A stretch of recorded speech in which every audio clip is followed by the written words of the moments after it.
Unfortunately, it's still the same thing. So I think maybe you might have to start and then I will take it up from this is not how it's supposed to be, but then Okay, what about I share your presentation, then I'll be following up with your slide. How about that? okay, I want to do that as well, but like I said, see, it's okay. I think I can share it now. Okay, okay, that Yes. works. Then let So me stop. how it's the same network, but my Google is not responding. My Google Meet is not responding, and my WhatsApp is responding. So I'll just share it. Okay, Okay, you get it now. okay.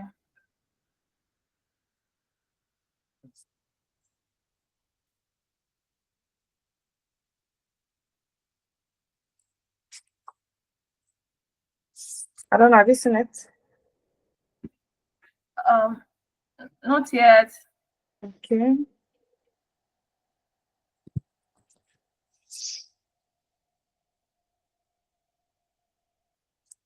Okay, Sorry, a second. okay. Oh God, this is the first time I'm having this issue. Okay, yeah. Okay, Sending. You receive it okay, a second. Yeah. okay. It's fine. It's fine. It's fine.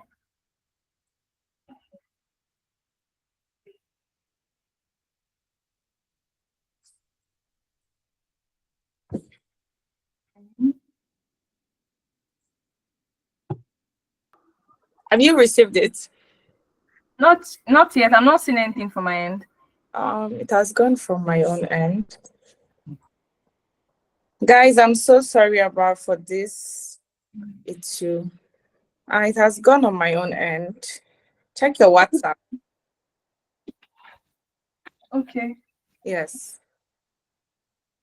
Wait, sorry. Did you send to my WhatsApp? Then I should share Yes. my Yes. screen. Then you download it. Yes. Yes. Oh, okay, okay, okay, okay. Sorry, guys. Just give me a minute. In the meantime, let me just try to restart my system.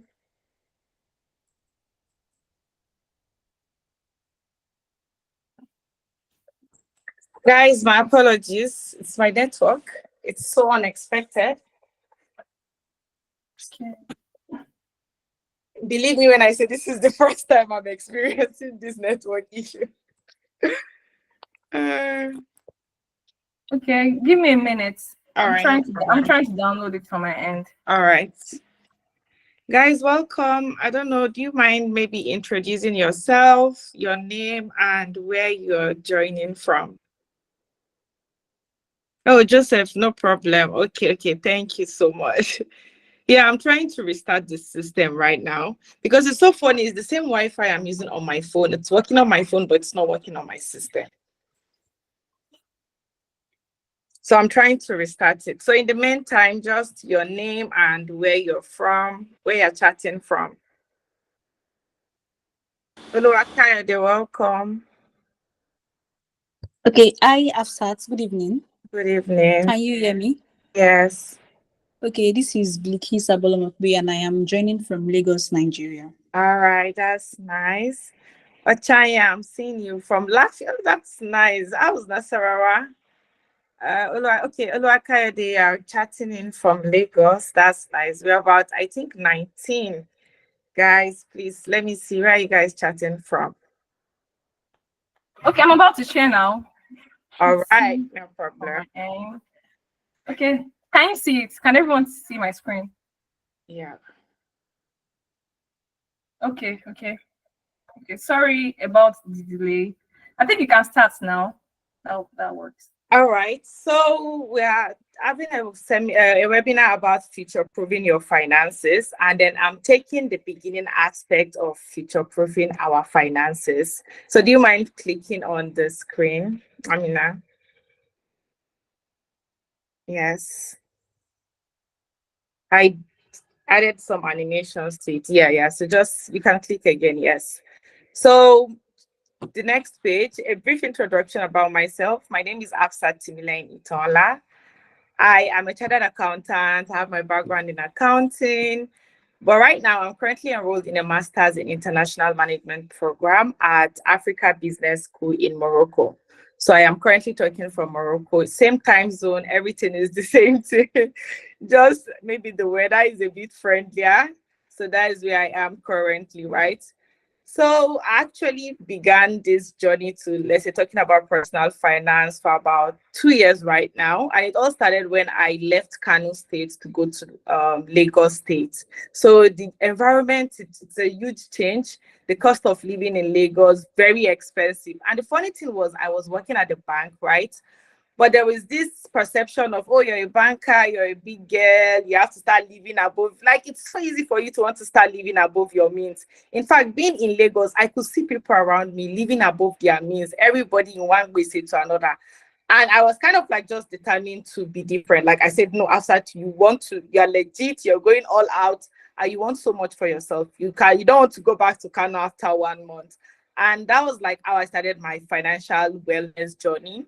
And I decided to start sharing. At times, I'll share some template, trying to keep my LinkedIn people accountable and stuff like that. And it's like 2 years later, and I'm still in that space and doing so much in that space. And that's how I started Money Chat with Afsat. So it's my financial wellness community. It's about empowering young people to never be limited to choices to attain financial stability. So that's like the intro, right? So, I mean, can we go to the next slide? Yes. All right. So, like I said, today is about future proofing your finances, and we splitted it into like two different categories. The what happens before you begin your investment journey, and then when you start your investment journey. So, the investment part, Amina is going to be taking that.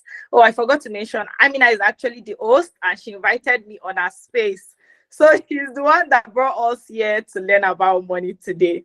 So this is like basically the outline. I'm going to be talking about financial wellness. What does it even mean, right? Then how can we attain financial wellness? Then we're going to look at budgeting, savings before we now go into investment. Please, my next slide. Okay, sorry. Yeah. Why? Okay. Yes. Sorry, sorry, give me a minute. No problem, no problem. All right, so no, Okay. go back a bit. Okay, yes. Yeah, this. So yeah, I have a quick question to ask. Now, unfortunately, my network is giving an issue, but there is a link. I don't know, Amina, if you can click on it. There is a link, and then you just copy the link and drop it in the comment section. On that question mark, there is a link on the question mark. Okay. Press Control and Enter. It will take you to the link. Yes. And then you can just share it in the comment section. So it's like a quick poll that I would like us to conduct. Sorry. Yeah, so a second. Sorry, I'm give me so a sec. sorry my network is giving me issue like this. Oh, Can you try again from your end? yeah, I'm still trying. Okay, I think it's coming up. Give me a minute. I'll switch to the other screen now. Let me mute.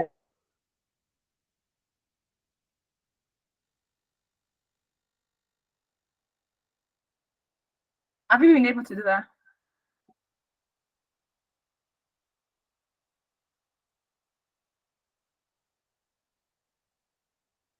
You're muted if you are speaking. I can't hear you. Sorry about that. Okay. Yes, I've been able to switch. Okay. Morocco is not like Lagos. Yeah, so just a second. Okay, yes, I want to share the link to the stuff now. Should I stop sharing? Then you can continue sharing. Should I Yeah, stop? yeah. Okay. Okay. It's coming up now in a second. Okay. Yes.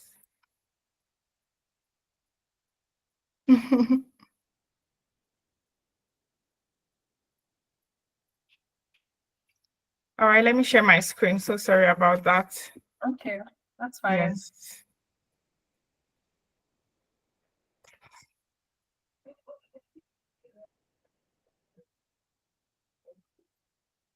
Okay. I can see your screen now. Okay. What if now that I am projecting it? Yeah, I can see it. Okay. Yeah. All right. So it's just a quick poll that I want us to do. I'm going to share the link to you right now. And then all you need to do is just quickly, on your phone, just quickly fill the poll so that we can look at the result on my screen. So I'm just asking a quick question. How satisfied are you with your current level of financial well-being? So just click on the link and then it's going to take you there. You just, yes, so a quick poll. A quick poll. Let me also do the poll on my phone here. All right, guys, start filling it. Start filling. Let me share my screen. Okay. Yes. I've done mine.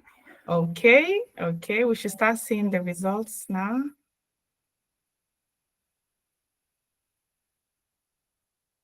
All right. Okay. So are you guys seeing the poll? Yes, I can. Yes. I can. So I was asking, how satisfied are you with your current level of financial well-being? Okay, 50% is unsatisfied. It's only 6 people that have, okay, we need more people. I think we're about 20 something. So please, more people should vote. Let's see who is going to win. Are we also, are we all on that T-Pain's government together? Well, why are they not satisfied though? Is it the economy or what exactly is what's wrong? All right, so please keep the poll coming. Satisfied, very satisfied, unsatisfied. So just 30 more seconds and I'm switching it. 30 more seconds. All right. So I think we have, yes, I think it's more of unsatisfied. And some people are, I think, satisfied. Those people that are satisfied, I think they will give us their money. And then we have those that are unsatisfied. So basically, I think we have more of unsatisfied, right? Yeah. So let me go back to my screen. Let me go back to my PowerPoint slide. So can you guys see me? Yes, I can. All right. So most of us are basically unsatisfied with our well-being, and I have a statistics actually to back this up. So now this is a survey that was done in 2023. Now, as of 2023, only about 16% of the population are satisfied about their financial well-being, about their financial health. The rest of us are unsatisfied about our financial well-being. Even right now, we did a poll and everybody's attesting to the same thing, right? So Yeah. that's it basically. Sorry, I don't know why I can't see you guys, but you guys can see me. So, but then the thing about our financial well-being is most times we think it depends on how much we have that we determine how financially satisfied that we are. But in reality, that is not necessarily the case. There is so many stages that is involved for you to go from being financially unstable to achieving financial freedom. And you can even be financially stable as you transition across that stage. So for instance, this is another chart that shows us how the stages involved in achieving financial independence. So you can go from being dependent to being on survival mode, from survival mode to stability, from stability to security, and then to independence. And across these stages, you can be financially satisfied. So it's not subject to how much you have. And I'm going to be talking more about that as we proceed. So forgive me, I don't know what's happening. I want to be able to see myself so that I can catch you guys, but I am not seeing it. Okay. Yeah. Okay, maybe I'll just, don't worry, let's continue. Maybe I'll join with my phone so that I can be seeing you guys here. Okay. Yeah. So now, what do I mean by financial wellness? What does it entail? Because I just spoke about like our financial health, and most of us said we are not satisfied. So what does it mean? What does it entail? So basically, being financial well has to do with how satisfied you are with your financial well-being. And to achieve that, it has to do with making informed decisions, like managing your finances well, living within your means, and doing the best that you can with your limited income. So when you are doing the best thing you can with your limited income, you feel a bit financially stable, you feel financially well. So how do you achieve that? There are several like stages that goes. You go from being broke. I think there are a lot of people that can attest to being broke. From being broke, and then you become, let's say, financially stable. After financially stable, you can now go to becoming financially empowered. Now, this is similar to the other chart that in the show. I don't know, can you guys see my screen? Okay, yes, I can, but what I'm currently seeing is the 5 stages of financial independence. Oh, we've skipped that one. We've skipped that. Sorry. Let me share it again. Okay, I can see it now. Ah, sorry. Sorry. Sorry. No problem, no problem. Okay, try to reshare then. Yes, I'm resharing it now. I can see it now. I can see it now. Okay. Yeah. All right, so I was just talking about what it means to be financially stable, right? To be financially LD. And it just has to do with you making the best use of your resources. Now, to achieve this, there are like 3 major stages. That 5 stage, I broke it down into 3 major stages so that you can easily understand. There is a part where you're financially broke. There is a part where you now become financially stable. And then there is a part where you now become financially empowered. And I'm going to talk about like the symptoms and contributions for each stages so that you can know what to do for you to feel better about your financial well-being. Now, the first one is being broke. So what does it mean to be broke? Basically, it means you're struggling to cater to your daily expenses, or you cannot handle emergency. For instance, maybe something happened today and you need money urgently, but you don't have money. You have to start begging or borrowing for money. Then that's like a symptom that you're financially broke. And then there is the part whereby maybe you're neglecting to set financial goals. There are a lot of us that do not have financial goals. We just have money, we just eat the money, and that is just it. Tomorrow again, you receive salary, you pay rent, and that is the most that you can do, right? Now, most of the contributors to why I can see Eunice exclaiming. So most of the contributors to why we stay stuck in this situation is because we are focusing on immediate survival. We don't think about tomorrow. We don't think about that future that we need to be and securing. We don't think about it. We just think about, okay, I've received salary, let me eat. You see some people receive salary and that day you're going to a restaurant to buy food of 20,000. That's 20,000 gone. Sweat for 30 days, you spend 20,000 within an hour. So we are focusing too much on immediate survival. Now, there's also the fact that we think there is no money, resources is limited. A lot of people have this mentality, oh, we go run now, we go survive, or money no day. You see a lot of, maybe you want to apply for a job, you say, there is no job, there is no job. But you don't think about the fact that there are other people that there is no job, but people are still getting job. There is no money, but people are making money. So why can't that person be you? Another thing that makes people broke is the fact that we have wasteful financial habits.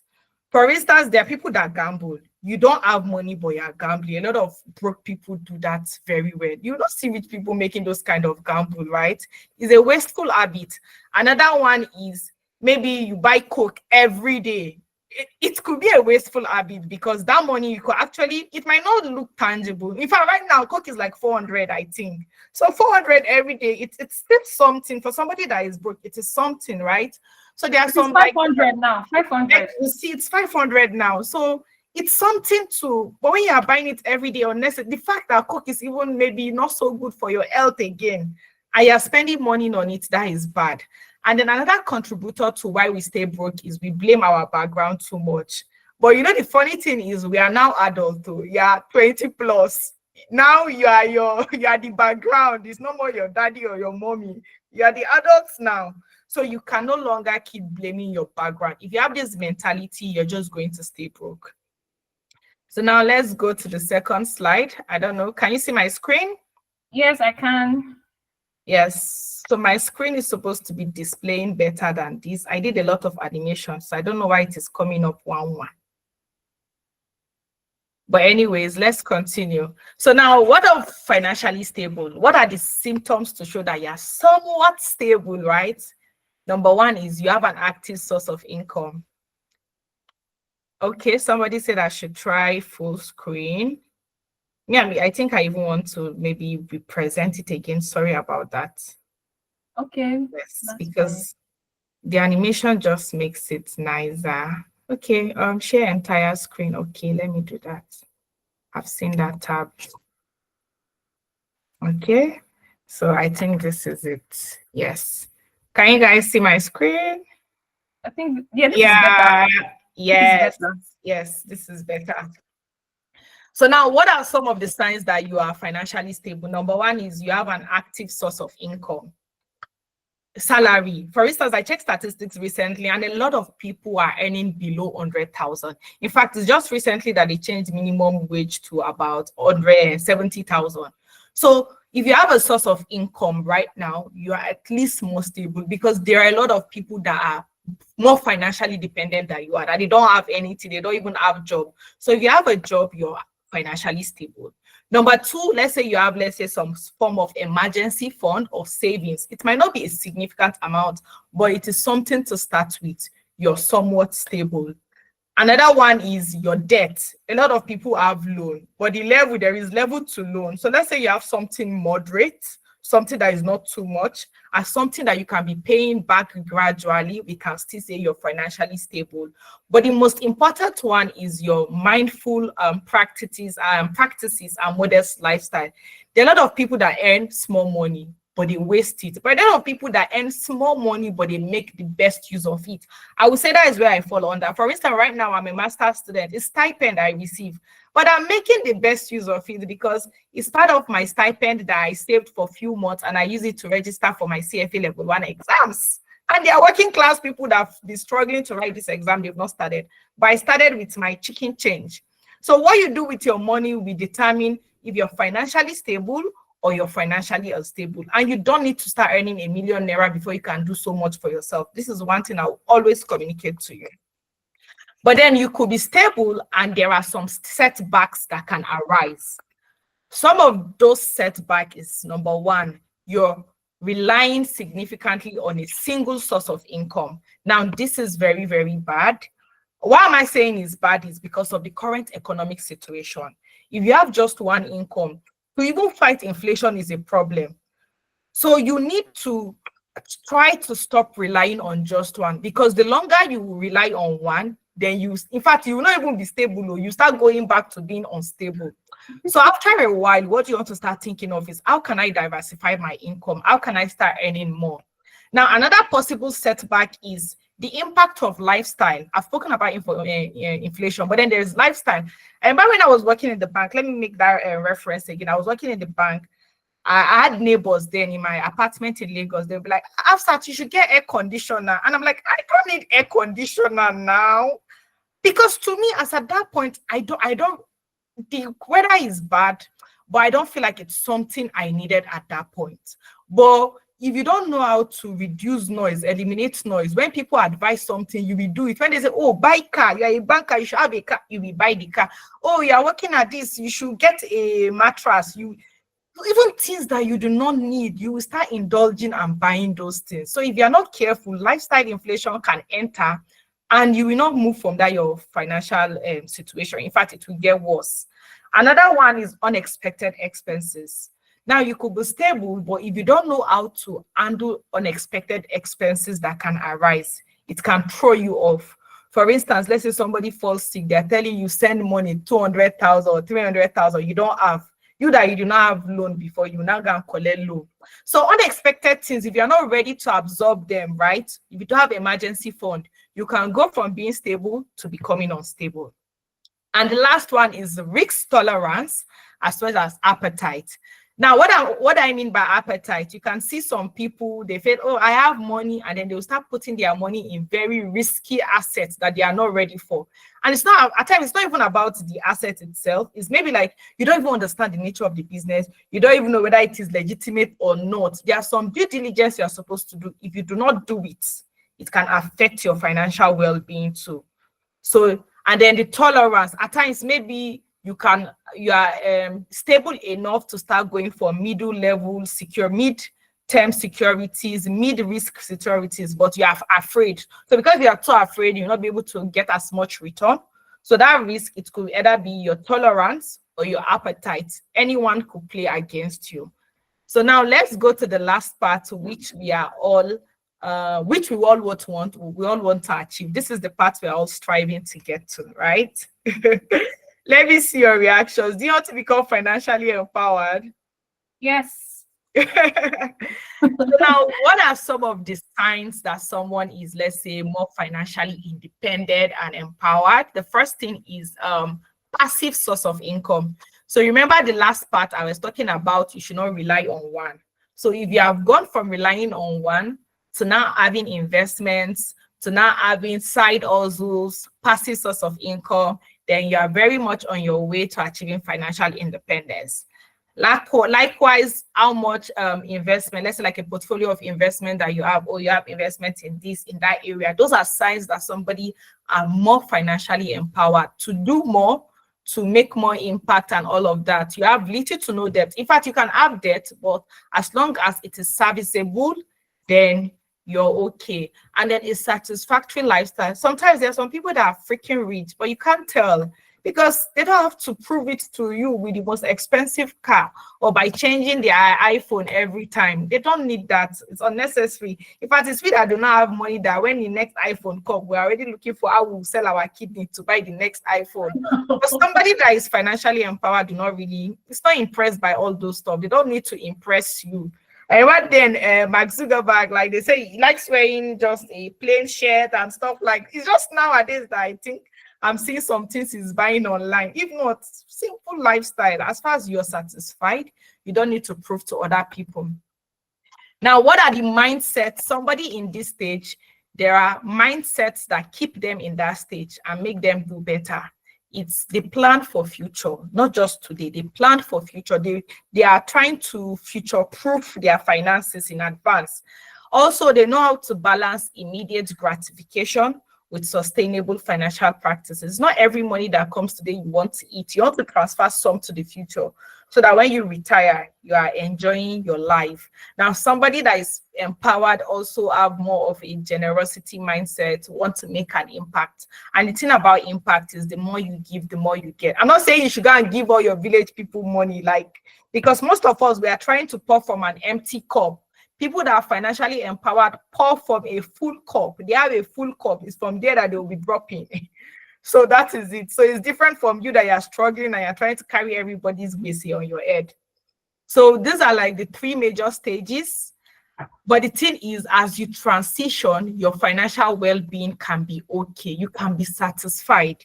You will feel satisfied when you know that you're receiving 100K and you are making the best use of 100K.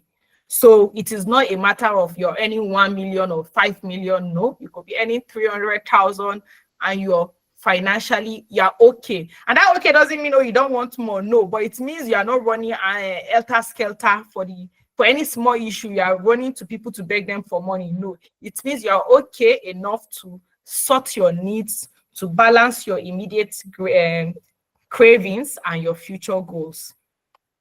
I hope I'm not too fast. No. Not too fast. Okay. So now I've spoken about these stages, but I want to go into more detail of how can you actually achieve this? How can you have 100,000 and be able to make the most of it? How can you have 300,000 and feel financially healthy? Now there are stages, and I try to split them into the financial stable stage and then the stage when it comes to financial independence. Now, Amina is the one taking the financial independence side.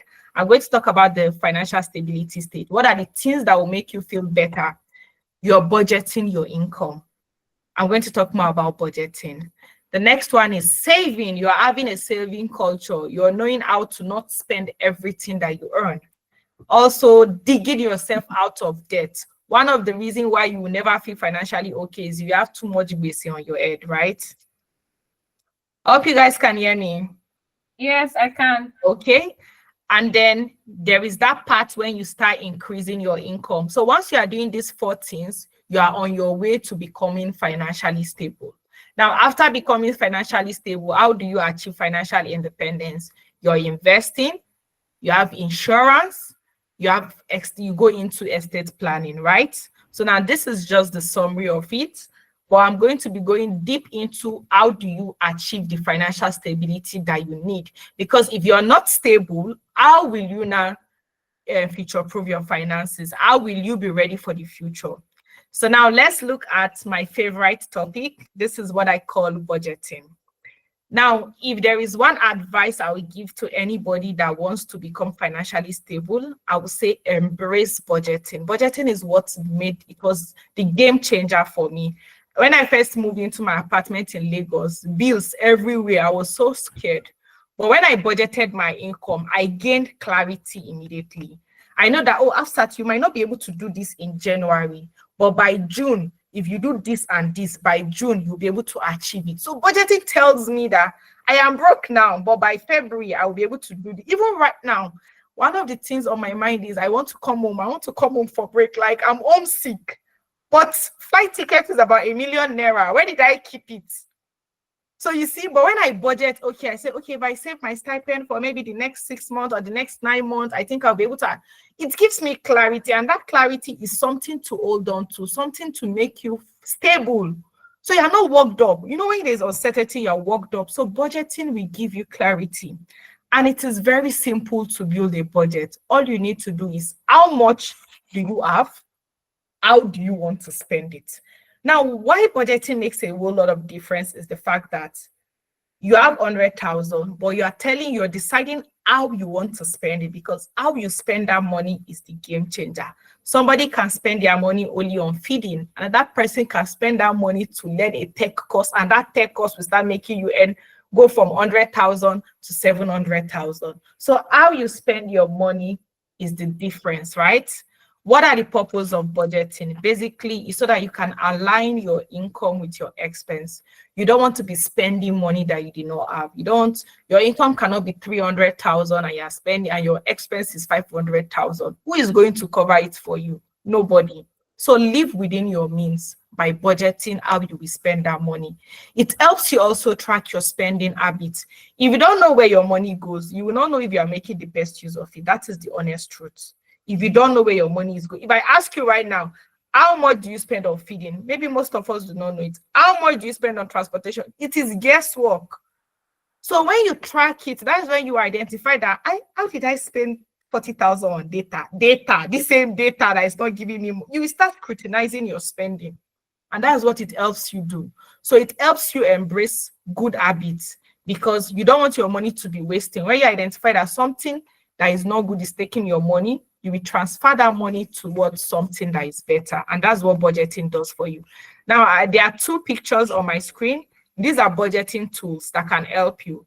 If you are somebody that is very good with Excel, I have like an Excel template. It's very, it's automated. It's very, like, you can see charts, you can see your spending and all of that. And if you're somebody that is more of the old school method that prefers to write it down because it's easier, there's also template. I created this one recently because I realized that on TikTok, most people engage with that. People don't want stress. It's not everybody that is good with Excel. So any tool you want, it is available. You just need to embrace it. So I'm also going to be telling you how you can create a budget. Very simple. Identify your income. Is this salary? Is this stipend like me? Is it business income? So how much is that money? Let's assume your income is 100,000. Now, the next thing you want to do is categorize your spending. What are the things do you spend money on every month by force? Your needs. For instance, you cannot do without transporting yourself to work. You cannot do without eating. You cannot do without paying rent, paying NEPA bill, buying water. Those are the important things. So you start allocating that money. Or for instance, you earn 100,000, or you make provision of 50,000 for feeding, 20,000 for transport, 10,000 for. So you're making a breakdown as realistic as possible. Then you prioritize your needs. If you want to save, you make provision for savings. Then you want to make provision for your need before your want. Wants are personal spending. Wants is I want to get this item. Want is I want to go for a vacation. Now, you don't need to satisfy all your wants immediately. This is where delaying your gratification comes in. Because with the way the economy is going, you have to forfeit for some things for later. You have to forfeit some things for later. You have to prioritize. And spend your money on the most important thing. And no matter what, when you're creating a budget, your expense should be either less than your income or more or equal to your income. If it is more than your income, somebody else have to come to your rescue. You need to either go to the bank to borrow money or start begging your mother and brothers.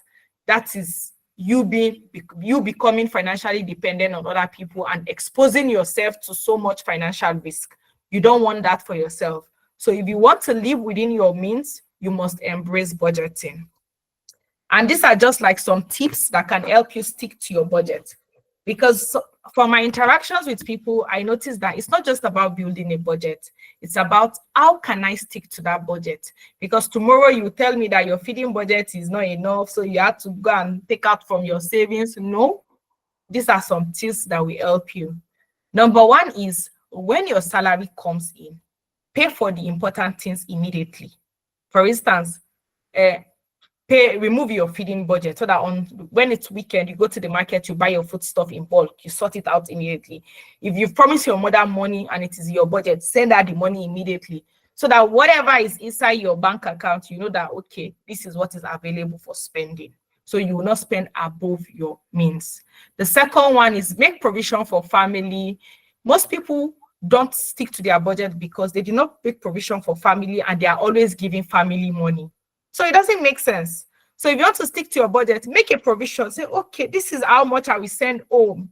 So when the money comes, you send it to them, not the one that they will catch you unaware and start saying, please send me money. You will not be like, I don't have money. You're not going to remove from your savings. But if you've made provision for them, it means it's already a part of your budget. Another one is to automate some things. A lot of people are struggling with saving money. You are relying on self-control. So when it comes to saving money, don't use your power. Don't tell yourself you will do it. No, automate it. Automate the decision making. Tell Piggyverse, for instance, that whenever my salary comes, remove 50,000 automatically. It will remove it. So when you see your account balance, you already know that savings is gone and you cannot touch the savings. Because if it is left to you, you will tell yourself, okay, I will save it next month, then you spend the money. So don't rely on willpower. Another one is for your feeding budget, try to buy in bulk and go with a list where necessary so that you don't spend too much. If you go to the market, your eye is always wandering. Like me, if I go to the market, I'm always looking for fine tops. But I make sure to not go with extra money so that I can stay within my means. Another one is to avoid spending triggers. Jumia, social media, clubbing, anything that will make you spend too much, try and minimize it. Help yourself so that God will help you. And then finally, there are instances whereby you just want to spend money. But before spending it immediately, try to think, try to make a decision. Okay, do I need this thing? Okay, let me just wait.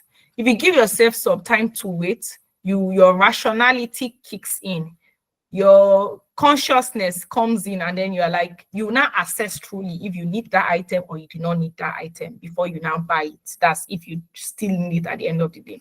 So these are like some things that can help you stick to your budget. So I'm going to move to the next part. This is like the final part of my part. So sorry I hope I'm not taking too much time and forgive me for the initial network issues. Now let's look at saving. What is saving? Saving basically is keeping a part of your money for later. You don't want to spend the money now.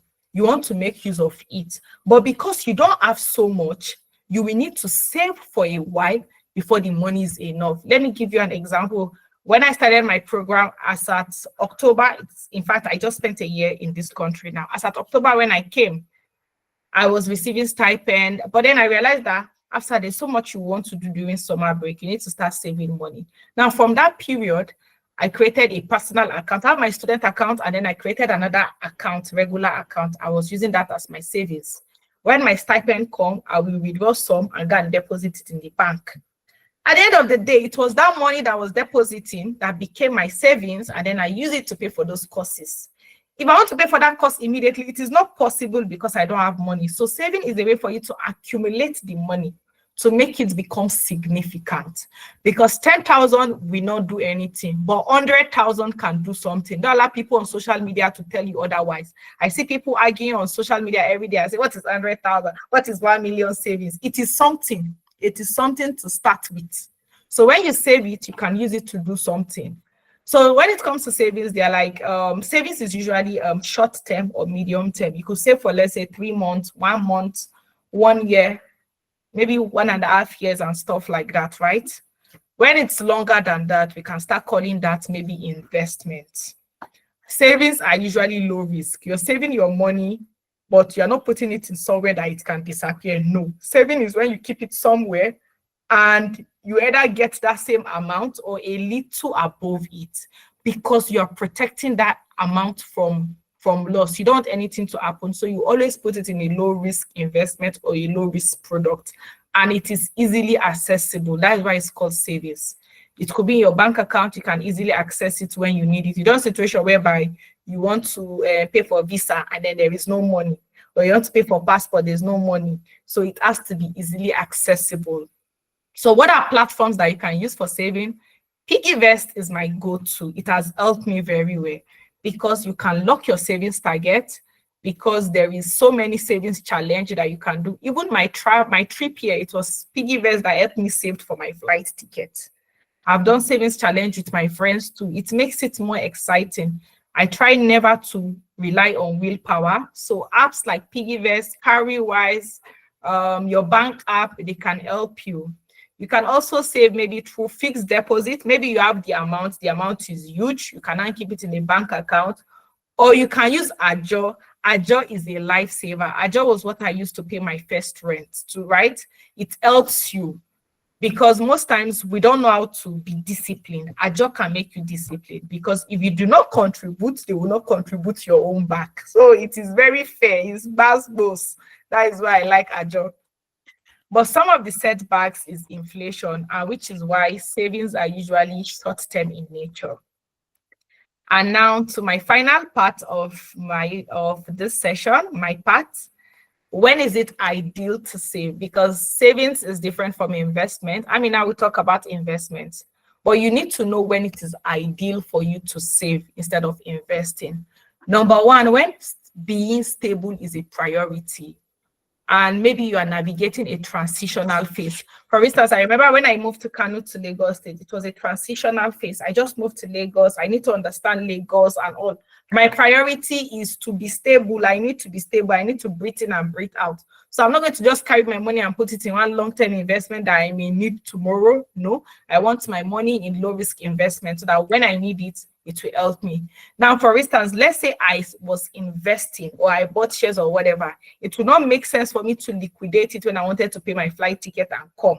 But because it was savings, I was able to remove it and do what I want to use it for. Another one is maybe it's for a short-term goal.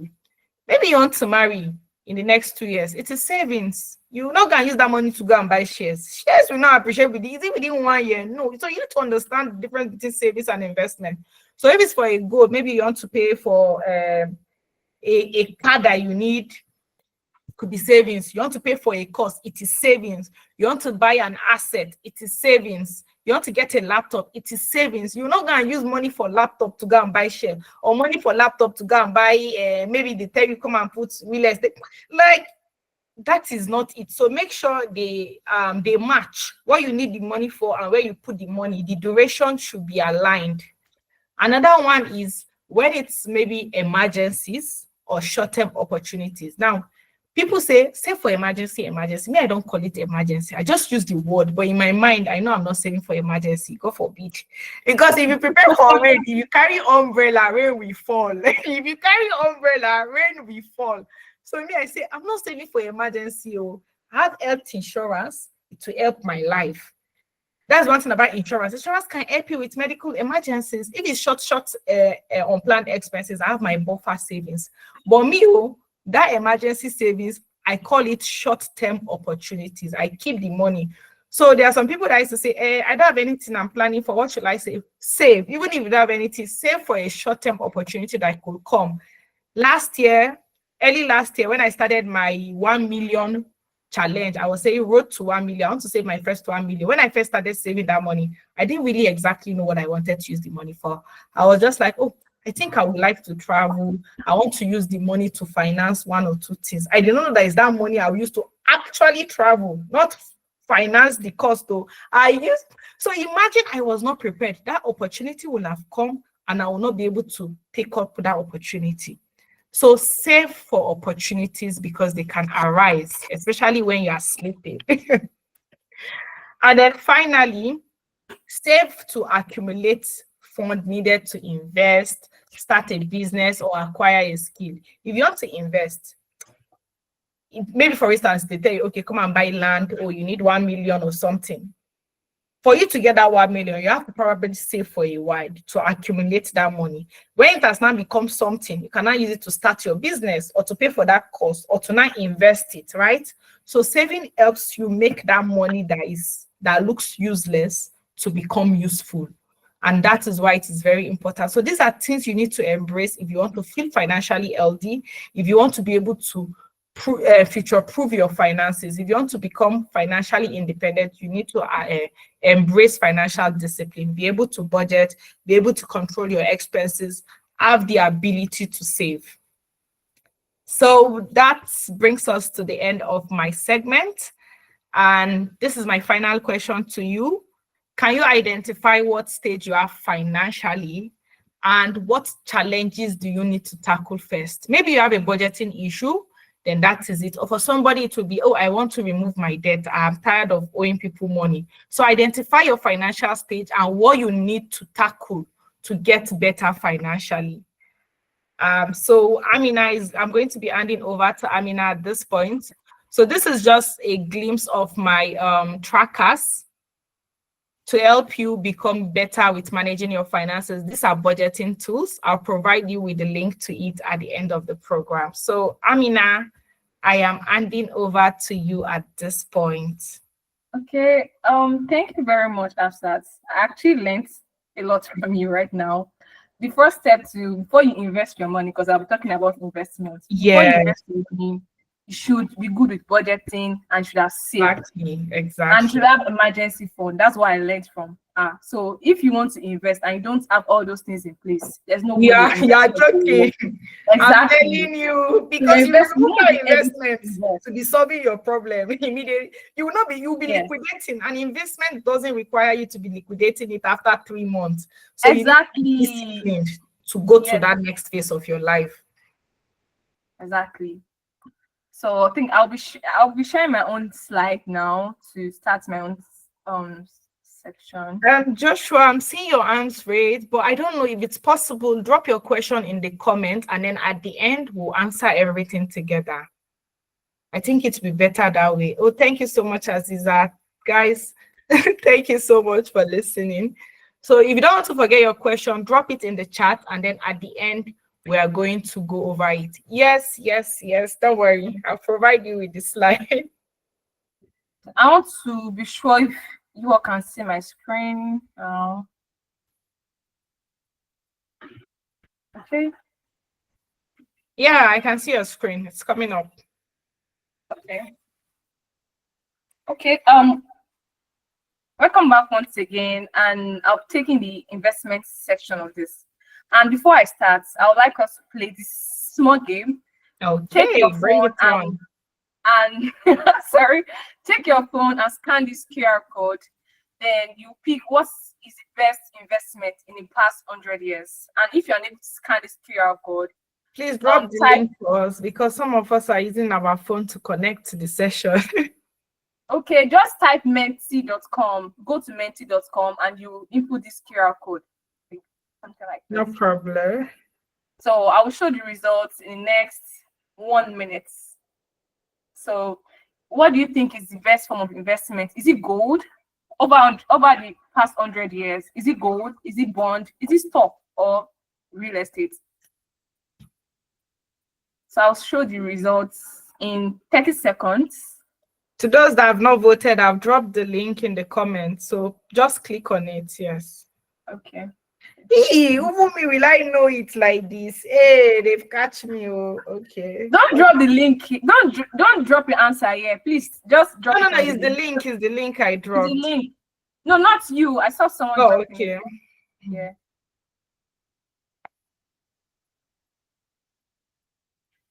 We have 20 seconds. What do you think is the best investment in the past 100 years? Is it gold? Is it bond? Is it stock? Is it real estate? What do you think? We have 5 seconds left, and I'll stop sharing to show the answer now. Okay. Sorry, give me a minute.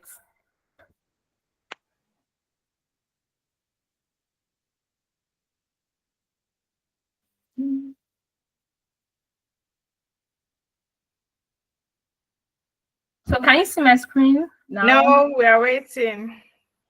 Okay.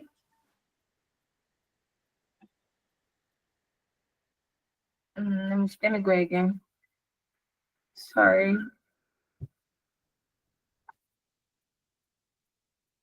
How about now? Can you see my screen? No, we are waiting. Oh wow.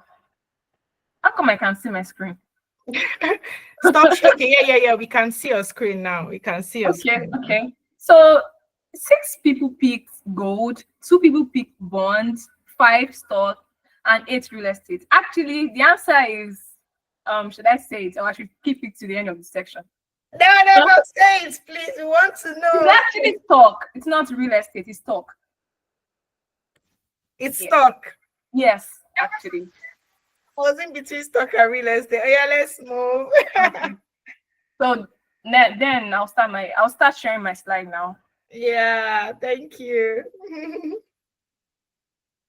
Yeah, because stock can skyrocket, like it could move in your favor and it could do otherwise, right? Exactly. And when it does move to your favor, oh my goodness, that can. And stock is basically you investing in other people's businesses. Exactly. So let me know if you guys can see my screen now. We are waiting. We're waiting.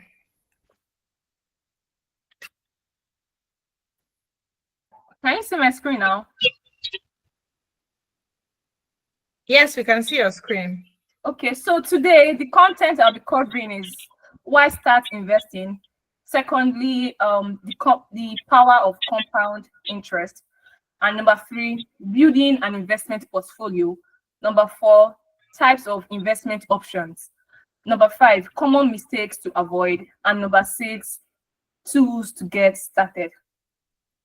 So the first thing I have here is why start investing. A lot of people want to, make money. We want to be wealthy. That's one of the reasons why we are investing. So the first reason why we're investing is to build wealth over time. A lot of people will see, oh, I want to have money like Dangote. Even a lot of people have signed about it. They want to be rich like him or something. But this person got there through investment. They invested in something. So that's how they got there. So a lot of people want to be wealthy, but the road to being wealthy is through investment. And secondly, is to beat inflation and preserve the value of your money. We all know that last year, what 1,000 naira could buy, that same 1,000 naira cannot buy that same thing this year. Let's not even go back to last year. Let's go back to maybe 2 months ago. What you could buy with 1,000 naira, you cannot buy that money with it again. So the value of money changes as time changes because of inflation. So to preserve the value of your money, you need to invest in asset that grows along with inflation or that outpaces inflation. So that's one of the reasons why people invest. And number 3 is to create financial security for the future. Yeah. What you can do now in your 20s, 30s, when you get to 70-year-old, you might not be able to do the same thing anymore because you're older. So it's the investment you have now, that's what will translate to money that you'll be spending in your old age. So that's called retirement. So if you're contributing to your pension, that's a good way to actually start saving for the future. And the last one I have is to generate passive income. I remember that after I made mention of this, that one stream of income cannot actually sustain a household. Even me, one income cannot sustain me, talk less of a whole family. So you need to be getting money from here and there. And to get money from here and there, you need to invest something for that thing to generate returns back to you. These are the reason why people think that, okay, yes, I need to invest, I need to make an investment. And this slide is talking about the power of compound interest. A lot of people are sleeping on compound interest, and compound interest is basically when your interest earn money. Let me explain how it works. Firstly, your initial investment, you invest a certain amount of money. Let's say you have 100,000 naira to invest for the period of 5 years, and where you are investing that money, you are promised 20% at the end of each year. So at the end of each year, Yeah. the so at the end of the first year, you earn 100. At the end of the first year, on your 100,000 naira, you earn 20,000 naira.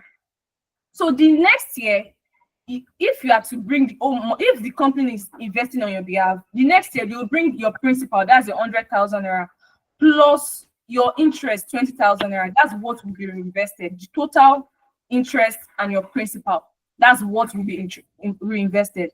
So the third year too, the second year, that's what you'll be getting. So the second year, the accumulation will be 1,144 Yes. naira. So that's what you'll be getting for the second year. So basically, once it's and the cycle keeps repeating, it keeps compounding. The first thing, your principal will get interest, and your interest again will be getting returns. So that's how compound interest was. And for you to get the most of compound interest, you need to start early and benefit it for a long period of time before you start getting the advantage of compound interest. Just know that if you put 100,000 now and you're getting the money back in the next 10 years, you're not getting just the value of your money. You're getting with interest, and your interest has. Ozioma, you're muted. Am I muted? No. Ozioma, she's unmuted. I think. Sorry. No problem. Okay, sorry. And building an investment portfolio. So firstly, we're talking about portfolio. What is a portfolio? So your portfolio is just the collection of your investments. So in your portfolio, you might have invested in stock, you might have invested in mutual funds, businesses, real estate. So that's all together, all this investment together is called your portfolio. But for you to build a portfolio, you need to have identified some things, ask yourself some questions. So the first thing you need to ask yourself is, have you defined your goal? If you define your goal, that will determine the kind of investment you want to have in your portfolio. Is it short-term goals? Is it medium-term goals? Or is it long-term goals? Your short-term goals varies from 1 year to 3 years. And your short-term goals can be, maybe you want to invest for maybe vacation or school or something. And your medium-term goal, maybe you want to make down payments for your house, or you're looking forward to a big event, maybe your wedding or something. And your long-term goal can be in form of maybe your retirement, or you're funding your child's school fees. So once you can identify, okay, this is what I need this money for at this particular period of time, it will tell you the kind of investment to actually put that money into. And the other thing you need to ask yourself is, assess your risk tolerance. How much can you afford to lose in the short term? Ask yourself, before you invest your money in anything, ask yourself, if I lose this money, will I be fine? Because if you know that if I lose this money, I might land in the hospital, then it's low risk investment is better for you. If you know that I can withstand any kind of any volatility in the markets, I can take it, then you can go with high risk, maybe like cryptocurrency or stock market. Because stock markets, in as much as it's good, you can make your money within a night. Stock can go like this, and within that same night, the stock can come back like this. So if you know that you cannot lose that, you cannot let that money go, and you are investing in high risk assets, I'm sorry for you. So you need to ask yourself before you invest your money in asset like that. And the third thing is, choose a mixture of assets. So before you invest, don't just invest in one asset, maybe because you've heard that, oh, this thing will give you more money or anything. Government regulation can come and just remove and just change everything, and you might lose your money. So try to put your money in different asset classes, maybe stock, bonds, real estate, businesses, different things. Even gold, you can spread your investment across all sectors. Don't put your egg in one basket, because let's say you are the kind of person that always like to invest your money, maybe hold your money in naira, and last year you're so happy that okay, yes, all my investment is in naira, and you kept all your money in naira. The way naira is now like dancing up and down, today it's appreciated by 0.2%, next day it's appreciated by 10%. If you are to translate that money to dollar now, to be honest, you've not really invested anything, because government policies, the way the economy is, that's really affected all your investment. And the last thing is regularly rebalancing. Review your portfolio and adjust as needed. Sometimes you might have even done your mixture. You might have kept 50% in equity, 50% in 10% in real estate, 10% in cryptocurrency. You might have literally arranged your portfolio like that. But sometimes things can happen, and maybe government policy or maybe market is just experiencing its own volatility, and it can affect the equity market, and price of shares can start coming down. So once price of shares are coming down, it will affect your own returns. So at that time, you should go back to your portfolio and readjust it. Maybe sell some and put the money in a stable market. Other areas, exactly, so that you won't lose all your money. So even after you've checked your risk appetite, you have your financial goal ready, you've invested in different asset classes, it's always advisable to go back regularly to check, how is this asset doing? How is this? Is it meeting my target? Am I waiting for the right reason? So it's always better to ask yourself this question. So if you are able to ask yourself this question and you are able to answer it, then you can build a portfolio. And the next one is type of investment. So the first one here is stock. Ownership in a company, high potential returns, but high risk. Stock is what almost everybody talk about. I want to invest with Dangote. I want to buy shares with Tesla. I want to buy shares with MTN. So all these shares come together to form stock. And in as much as stock is so good, you can get the best out of it. That's how you can also lose your money. So you should keep that in mind. And for you to invest in stock, there are a few things you should check for: the market cap, market indices, government policy, and how government policy will affect the business, and the outlook of the business. Is the business sustainable? And the leadership structure, are leaders, are they involved in cases, maybe criminal cases or something like that? The financials, are they making money from this business or other businesses, and their financial is maybe not well put together? So these are the things you should check for before investing in the stock market. And bonds, we are loan to government or corporation, low risk and fixed interest. People that know that, if I put my money in this thing, I will lose it. I don't want to lose it. And if I lose it, I will land in hospital. It's always advisable for them to go for low risk investments. Example, bonds. Because government will borrow your money, government will borrow money from you, and they'll pay you back your money with interest at a fixed amount of time. So you know that your money is coming back. Even though government does not have money to pay you, they will print it, like the way Nigeria is always printing money, something like that. So they will print it, they will give you back your money. My money is safe. So people like, I don't want to take too much risks. I want just stable return. I don't want to go beyond and start looking for money that is not lost. Then you can go with bond. And mutual fund and money market work almost the same thing. It's a pool of money invested in various assets. So okay, sorry, I'm interested in bonds and mutual. Okay, so basically, how mutual fund and money market work is that you will invest your money in an investment house, maybe Carrywise Mutual Fund or Stanbic IBTC Mutual Fund, and that investment house will invest your money in different asset classes. Then, if you check sometimes when you're investing in mutual fund, they'll give you the percentage. 50% might go to the stock market, 30% treasury bills, 10% real estate, another 10% in cash. So they will invest that money in different asset classes. In case one is not doing well, the other asset classes will compensate. Helping you build the portfolio. Sorry? No, I said they're helping you build that portfolio that you might not be able to do yourself. Exactly. So they will invest that money in different asset classes on your behalf, and the fees ranges from different investment houses. I think the lowest so far is 1.5%. And real estate, Basically, what real estate is saying is property. Property that can offer steady rentals and appreciation. So basically, real estate can be straightforward sometimes. Buy your land, build on it, you can rent it out, and as you are even getting income on your rented apartment, your asset is also depreciating. In as much as we have inflation in the country, everything is expensive.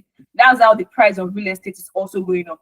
And real estate is one kind of asset that can actually grow with inflation. If you want to outpace inflation or you want to stay on the same level with inflation, real estate is that guy. But another thing about real estate is that it's not easily convertible to cash. Or like mutual fund, within a day you can sell and get your money back. You can request for your money. So it's not easily convertible to cash. But real estate, mutual fund is easily convertible to cash, but not real estate.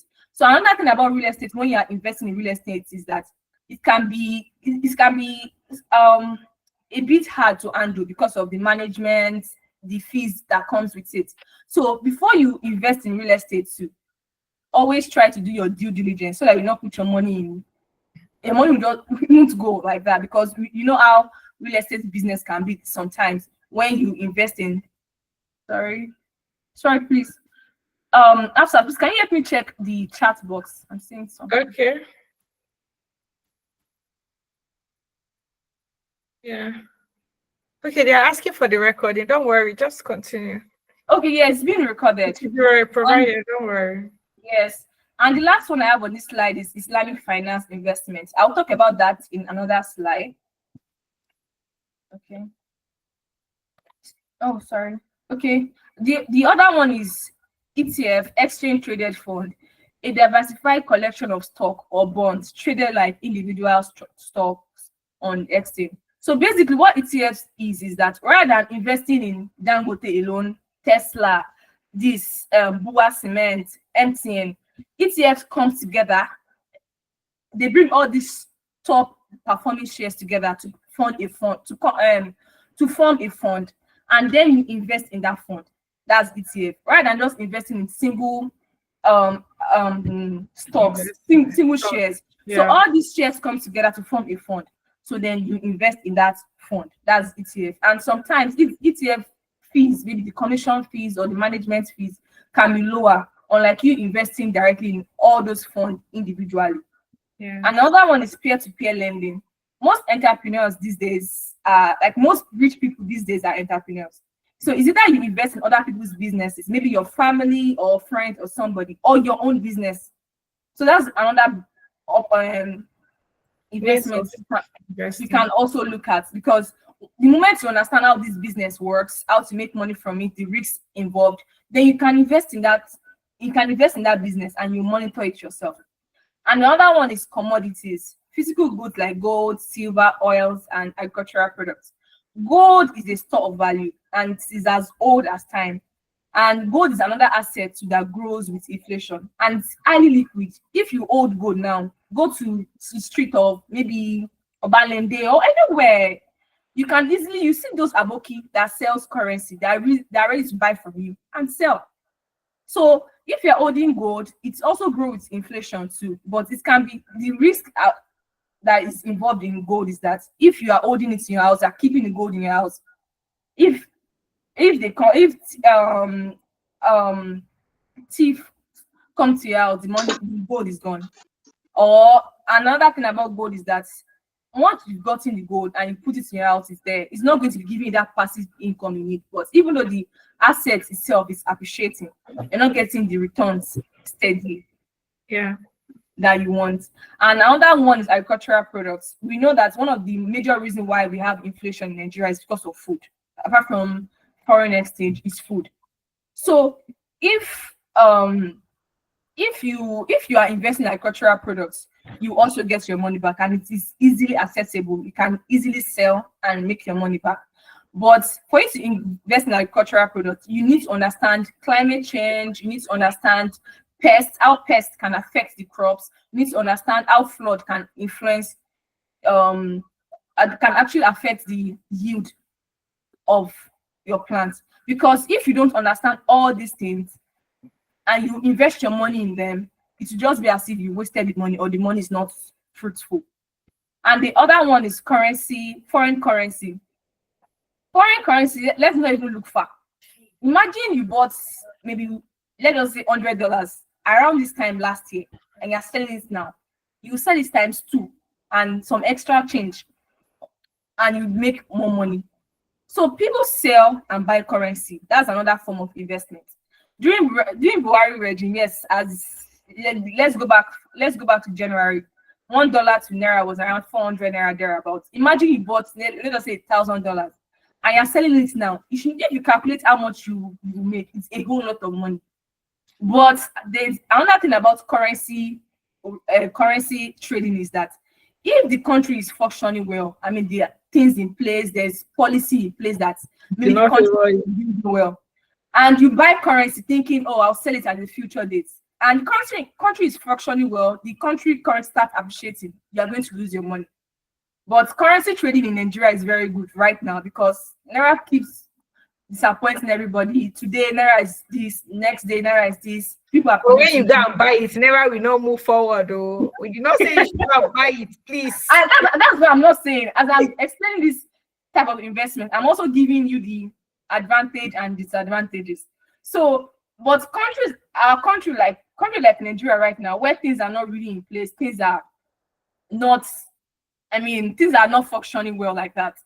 People that had a domiciliary account sometimes back, maybe 2 years ago, they are making a lot of money. The asset has really, really appreciated.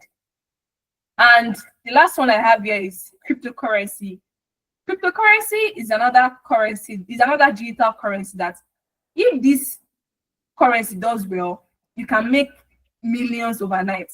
And if this currency also do the other side, you can lose everything you put in that money because the market is not regulated.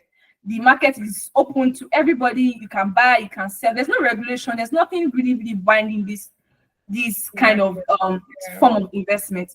And personally, for cryptocurrency, what I always tell people is that if you are the kind of person that, if anything happens to your money, you can cry or they'll start pouring water on your head, don't go near cryptocurrency. But if you are the kind of person that can withstand any hits, then you're fine. You can go with cryptocurrency, and when you lose it, you'll be fine. When you make money, you're also going to be fine. So these are the types of investments I have here. And the common mistake people make for when they want to invest is lack of diversification. Put all your money in one asset. When somebody hear that, this asset is doing well, if you invest your money in this thing, you get everything. Some people will just withdraw everything they have and put their money on that asset. And if anything happens to that asset, all their money is gone.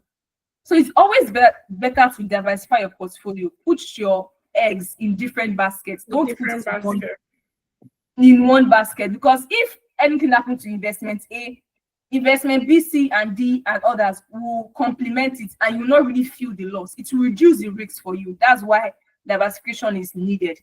And the other thing is timing the market. Focus on the time in the market, not timing it.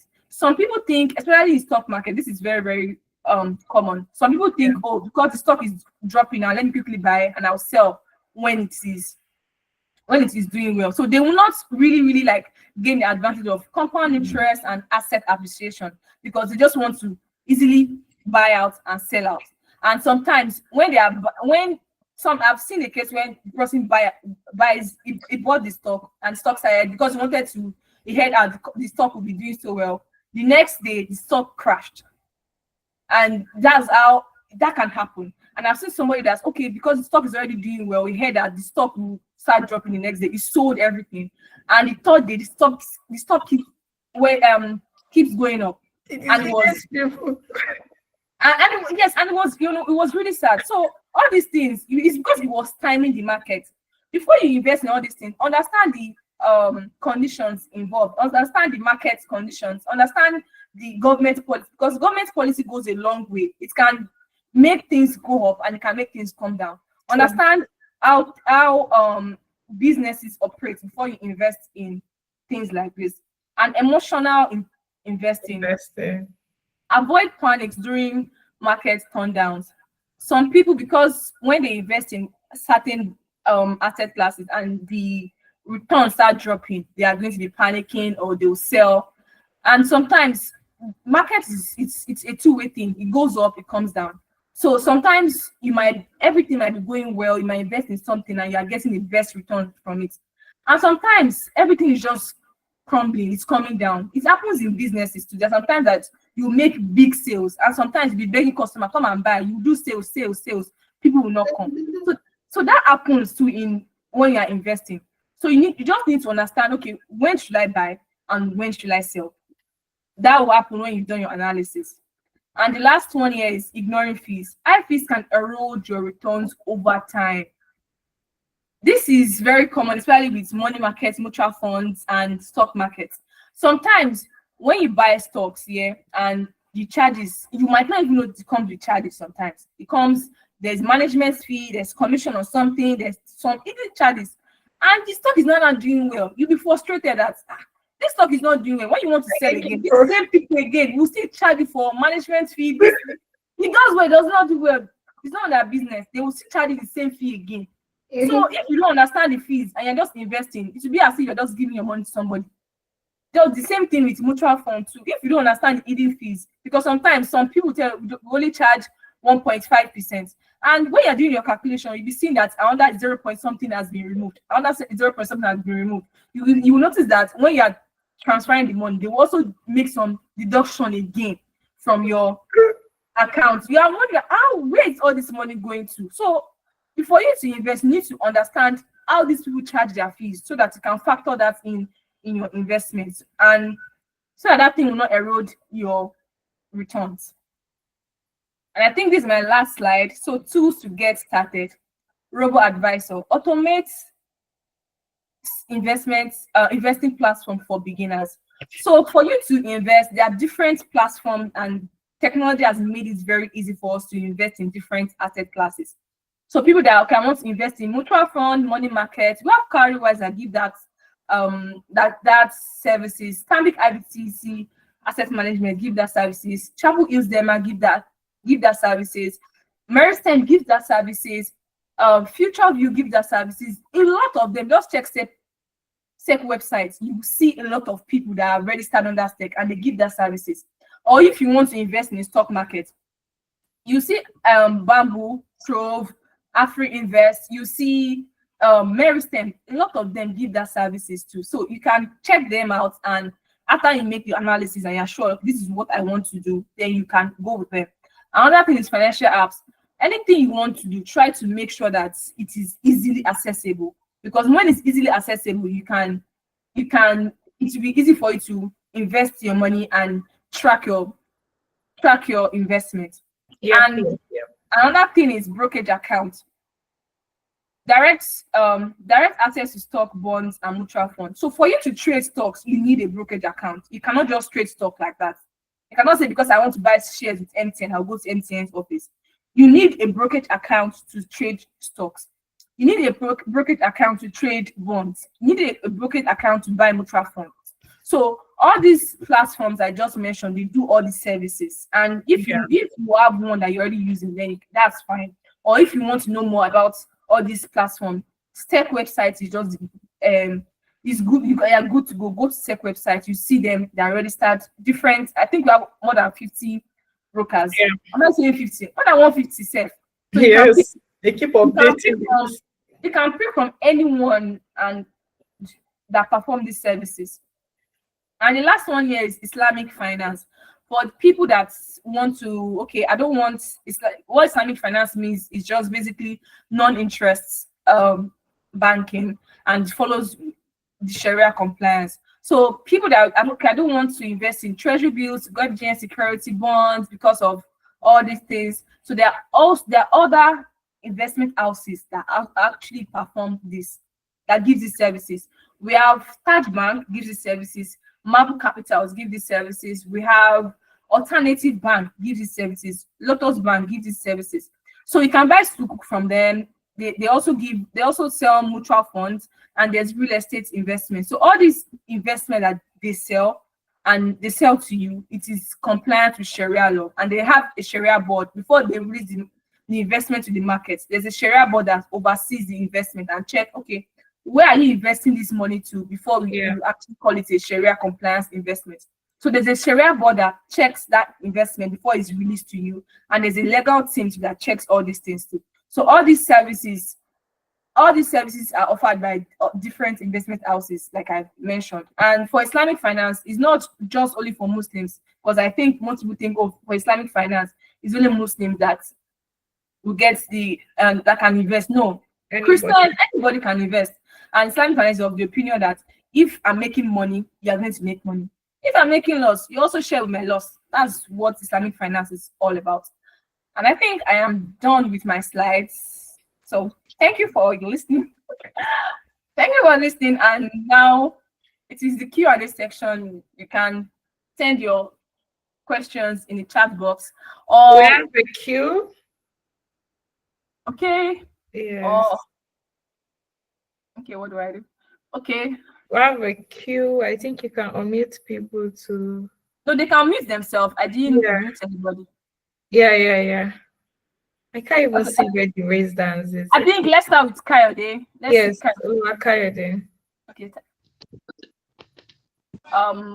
Hi, good evening, Hafsat. Good evening, Amina. Good evening.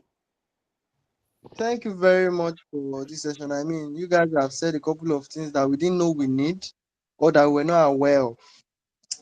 I mean, we all like saving, or one way or the other, we want to save, but the real issues on ground has made it quite impossible for most of us, especially in Nigeria now.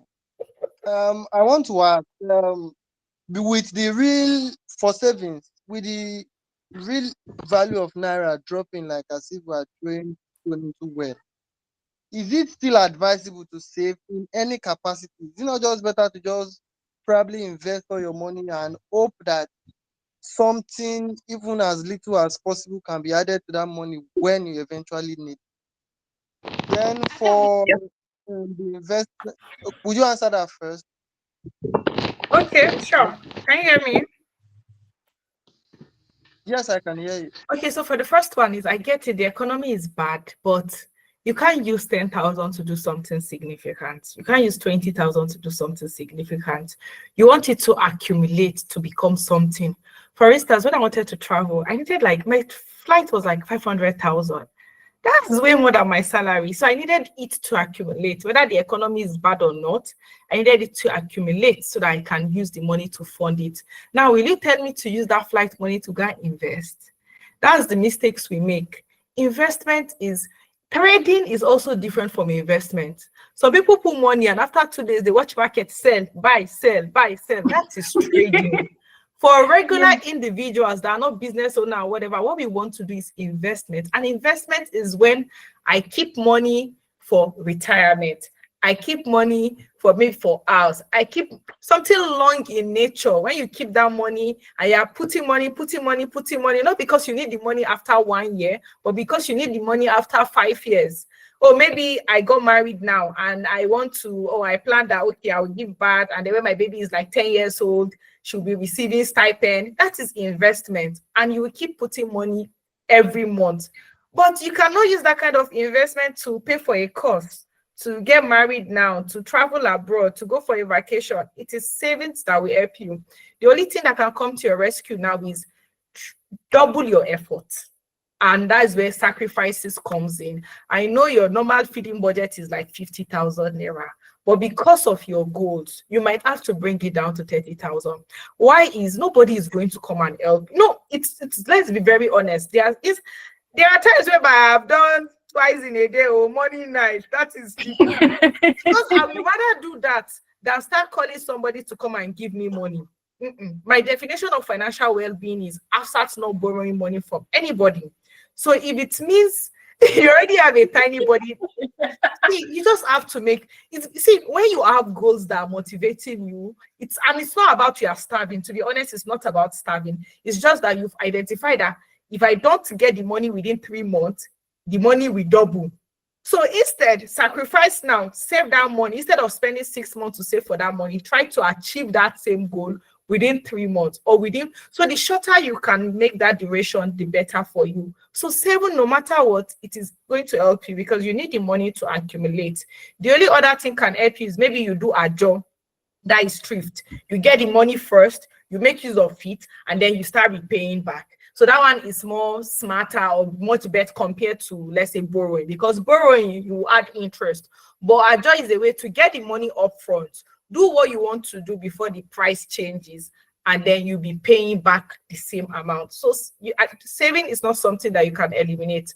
Also, if you cannot build a saving culture, you will struggle with investing. Honestly, you will struggle to set aside money, because they say, oh, I have this investment, I need you to bring money 500,000 in 6 months time. If you cannot save that money and let it become solid 500,000, you will not be able to invest. So it's not something you can make do out with. It's something that it's still needed, no matter how the situation is. Okay, I think let me add something to that. What I do with sorry, Kylie, let me add something to that. Sure. What I do is that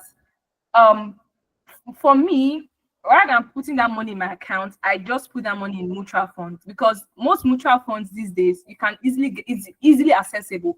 You can get your money back within 24 hours. And mutual funds, the rates they give these days, it's above 20%, 21%, and it changes every time, yes, for a year. So you can just put that money there, and it is accumulating small till you need that money. You need it. So that it will not just be like, okay, you're saving that money and you're getting the same amount you saved. You will have gotten no. Sorry? No, yeah, I'm hearing you. Continue. Okay, so you would have gotten, I mean, small returns on it, exactly. Not saving your bank account though. Yes, your transaction account. Yes, that works. Your transaction account, you're not going to get something on it. And that is why, for instance, I tell people use Piggy, for instance, because Piggy, there are small products that with from 5,000 you can put there, and after 1 month, 2 months, so it's not the same amount, but because maybe it's short-term in nature, it will not be too much to fight inflation, but it is better than you keeping it in your regular bank account. Well, me, I use Carrywise. I don't use Piggy. Please Carrywise ambassador. And it has been helpful. So I just put that money, especially my emergency fund, I put it in my Carrywise. Exactly. So I'm getting something back in return. It's not just the same thing I kept there. So that's what I do. That's the cocoa. Oluwakayode, I think you have a follow-up question. Please ask. Yes, I do. Thank you very much. I mean, you have put savings into perspective. I appreciate that. I want to ask for investment. What is your thought about investing in loan sharks, Amina? It's a kind of market that the risk is quite tremendous, and return is actually very. I mean, you can lend somebody 100,000 now and ask for 10% in 5 days, or maybe 20% in 1 month. So, what is it something you would advise that maybe someone doubles? Maybe you have like 500,000 in your account. Can you double into loan sharks?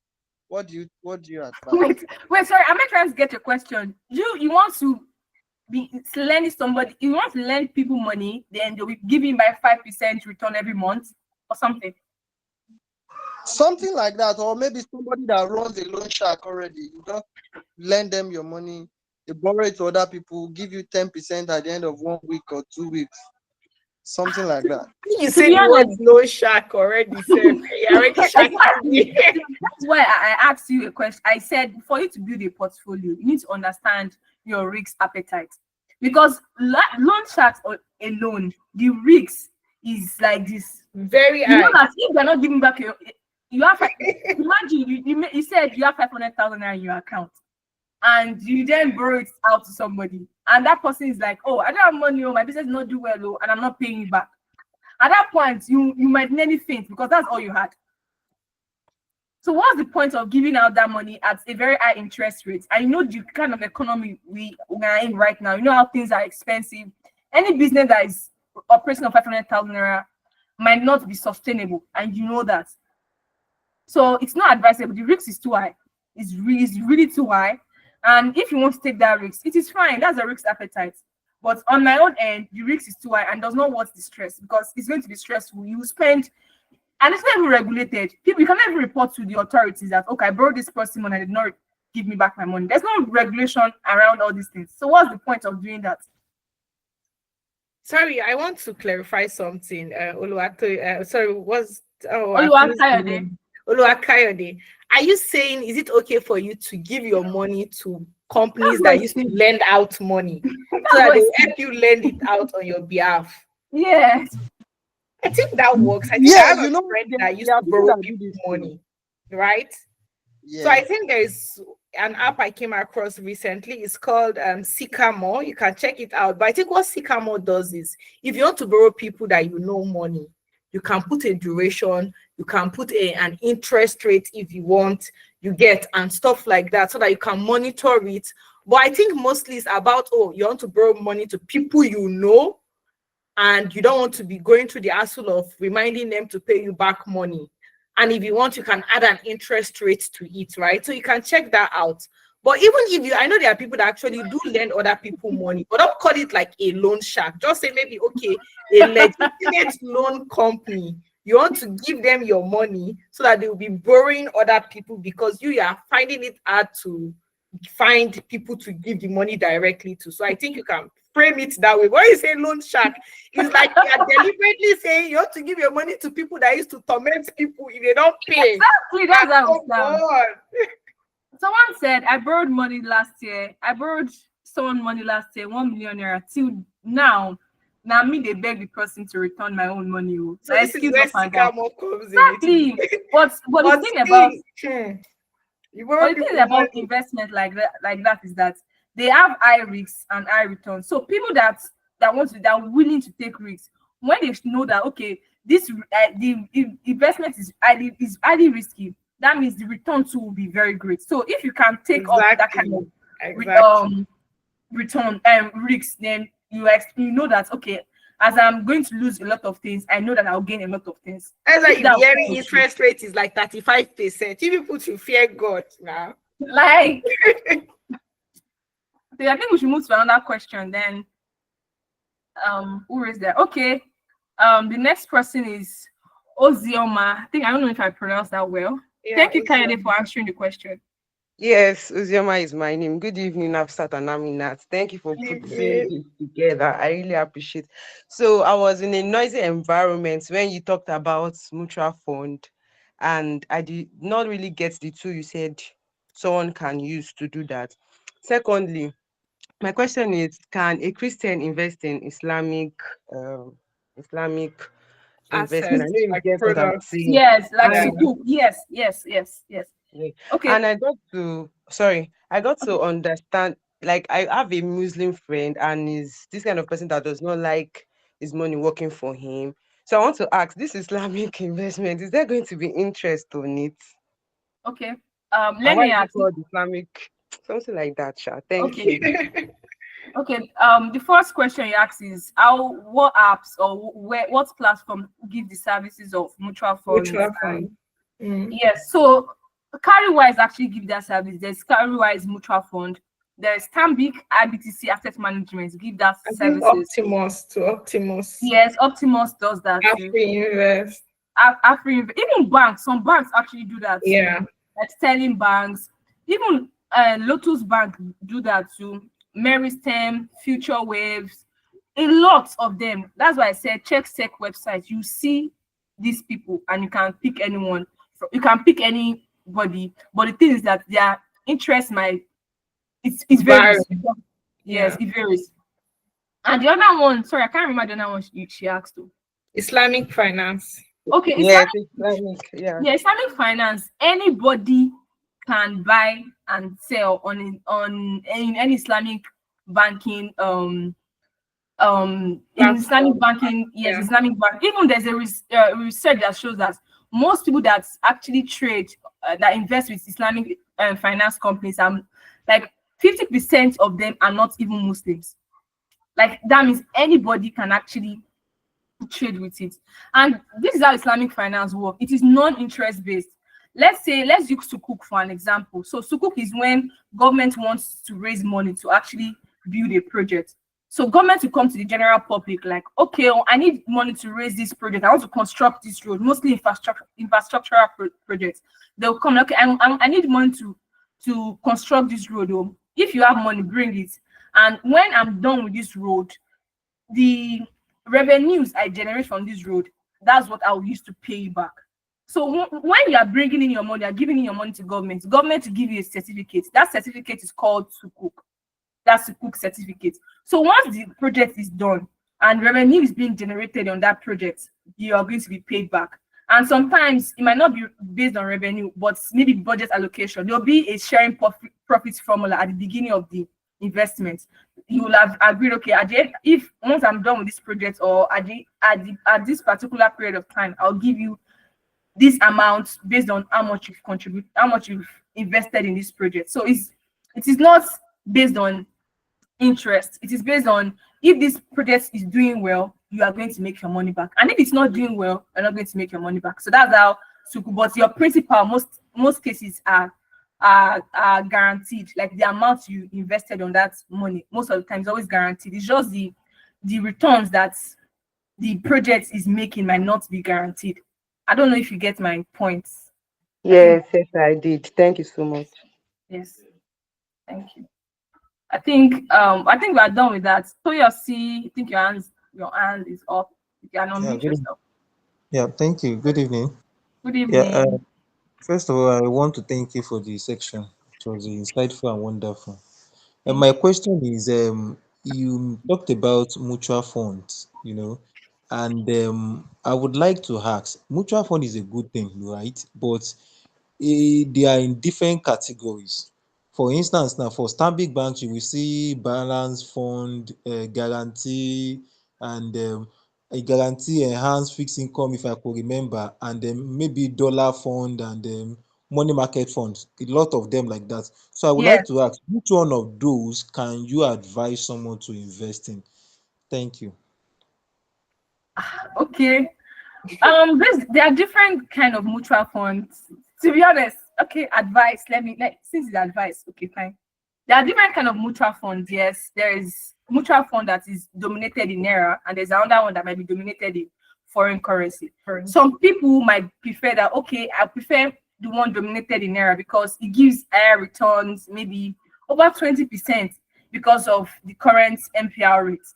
And some people be like, no, I prefer the one dominated in dollars because it protects me against currency risks. You know the way today naira can be up and next day you just wondering what's happening to this currency go like this. You don't even know. So some people might prefer that kind of mutual fund, but the returns on that mutual fund might not be as high as the one dominated in naira. So that's another one. And fixed income security is different from mutual fund. Fixed income, the returns you are going to get on that amount is fixed already from the beginning of your investment. It's already fixed. But mutual fund, the rates changes almost every day. Today you might have 20 point something percent, tomorrow might be 21 point something percent. It changes based on market fluctuations. So anyone you are picking, it depends on you. And sometimes I think even if you go to Stanbic Bank and Stanbic Asset Management, you will see they will explain how that asset is being invested.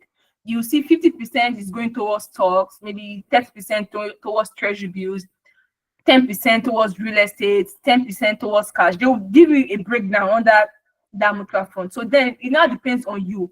Which one do you think matches with my risk appetite? Which one gives the best return? Which one is more stable? So everything now depends on your own analysis.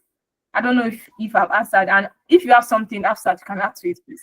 Let me add to that. The thing about investment advice is you don't expect to get like, okay, this is what you should do, or this is what I'll tell you to do. Because first of all, it's not, let's say, like a personalized investment session, which means we have limited information about your risk tolerance, your goals, your this, your that. So what our advice is, this asset management company, they used to have brochure that provides you with what the fund is about and full information about that fund. Then it's not up to you to say, okay, I think it's short-term in nature, or I think I don't like too much risk, or oh, I think I can accommodate as much risk. Then you will not pick based on that. And the good thing again is when you are building a portfolio, you can diversify. Some should be here, some should be in another one. So there's no one answer that, okay, pick this investment. There is never one answer, because what works for A will not work for B. It varies Your risk appetite is different from my risk appetite. How much you have is different from how much I have. Our taste, our goals is different. So it's left for Exactly. you to do due diligence yourself. You can't get it all once. You have to just go through information and keep learning so that you find out what is good and then go for it. Yeah. Thank you. Thank you for that. I think the next Yeah, person thank is you. Thank you. You're welcome. welcome. Next person is Karim Dabilari. Irene. Yeah. Yes, you can meet yourself, please.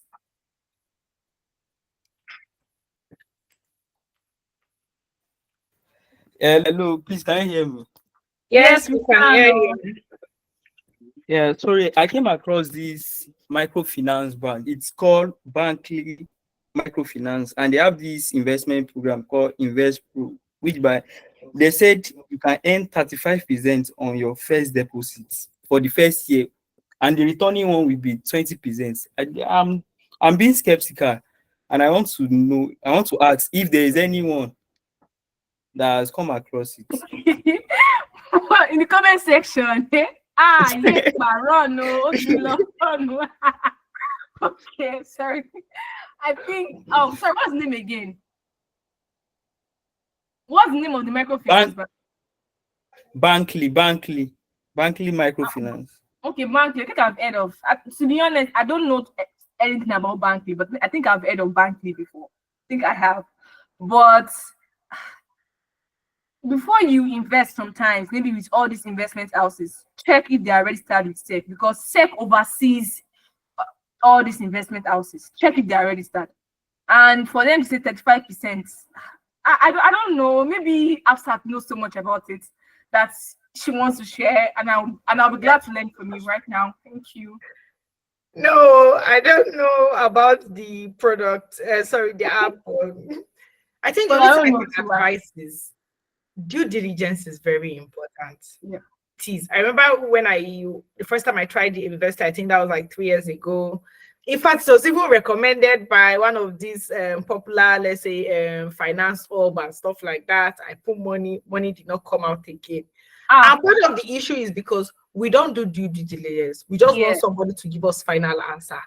And you will not come and meet me and say, after where is my money? That's the funny thing because me and you did not sign contract. So you have to do due diligence. Check, are they reviews? Is it legitimate? And some things are fishy, right? And that's part of the reason why I tell you I focus on people being financially disciplined, being financially literate, so you'll be able to identify these things yourself. You know what is risky in nature, what is not risky in nature. We as exactly. Nigerians we want to make money very fast. And investment doesn't double your money for you. It happens, that magic that you're looking for. In fact, you could be investing for 50 years and the magic will happen on the 45th year. That is it. Am I like it will be Exactly. It takes accumulating, a long accumulating, time. compounding, and then to just reach one point and the iceberg will just break. And so that's what happened. But if you see all those invest now and get 50%, get 35%, okay, you that you took your hand there, you see that will go and cry for help tomorrow. So if you're going to invest in risky assets, have a percentage. Okay, if for every 100,000, 20% will go to risky investment. Don't go and pour Yeah. your eggs in a basket that is going to break. So just do due diligence, check reviews, check recommendation, follow the app, follow their platform very well. And make, in fact, some of the platforms I use now is because of I've seen them. For instance, Piggy, I know they've been alive for like 8 years. Out of that 8 years, I've used them for like 5 years. And for each year, I increase the amount I can put. Before I cannot do Yeah. 1 million. Now I have done 1 million. For 1 million, I enter 1.5. You get, because I am also checking their threshold. So check online and see, is it registered, is it licensed? Those are the things you want to do. So please, due diligence is very important wherever you want to put your money. Yes. Yes. Azizat, I think Azizat raised I that think hand. we'll just take two more questions and we'll wrap it up, please. So, Yeah. okay, I think I think Azizat- Ochanya too has a question in the comments. Yes, we sorry. can check comments. So after Azizat, please just check the Okay. comments. Okay. All right. Thank you so much, Aminat and Asat, for You're Thank You're welcome. welcome. thank you so much for your time. Okay, what I wanted to ask is this. For someone like me that is much more interested in investing in a low risk platform Yeah. like bonds and mutual money market. Okay, my issue has always been this. How do I get started with that money market? I've had interest in money market for a while now, but getting started has always been an issue.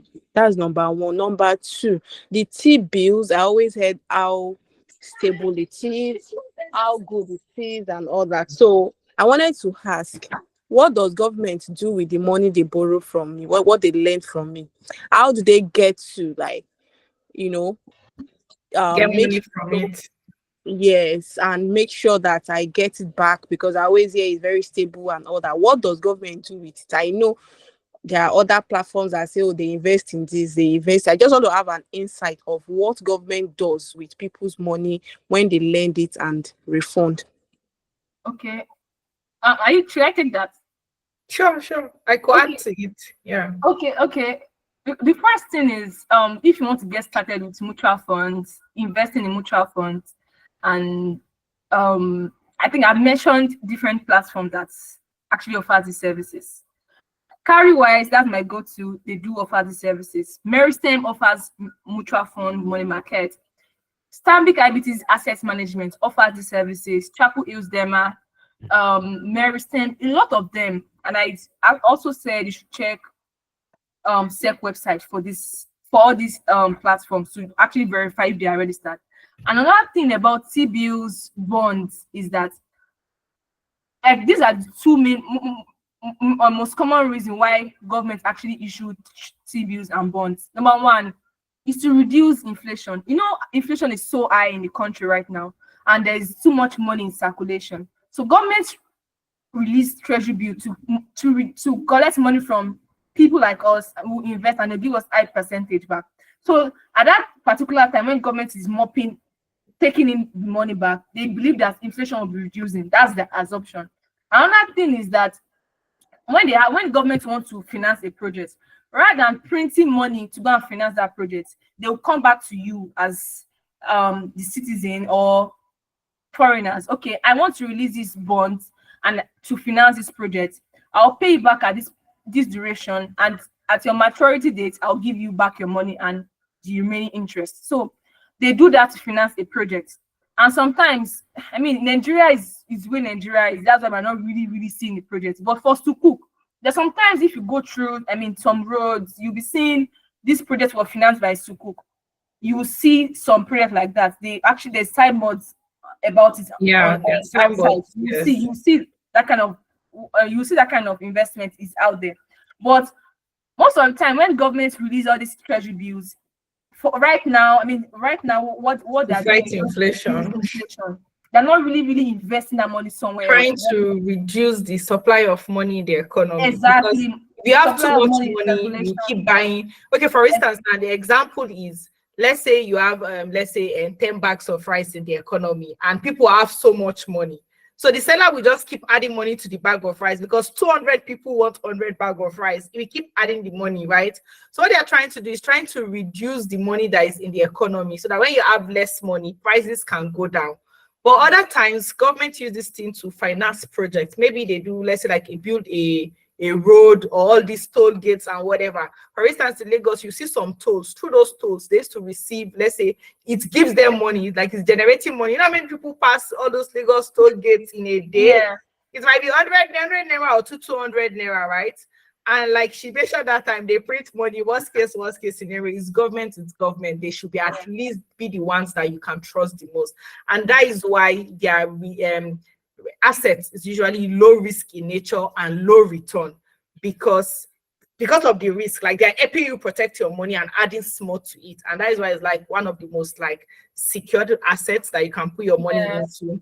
Also, you were talking about money market. Money market are like commercial papers, treasury bills. My go-to for that is iInvest app.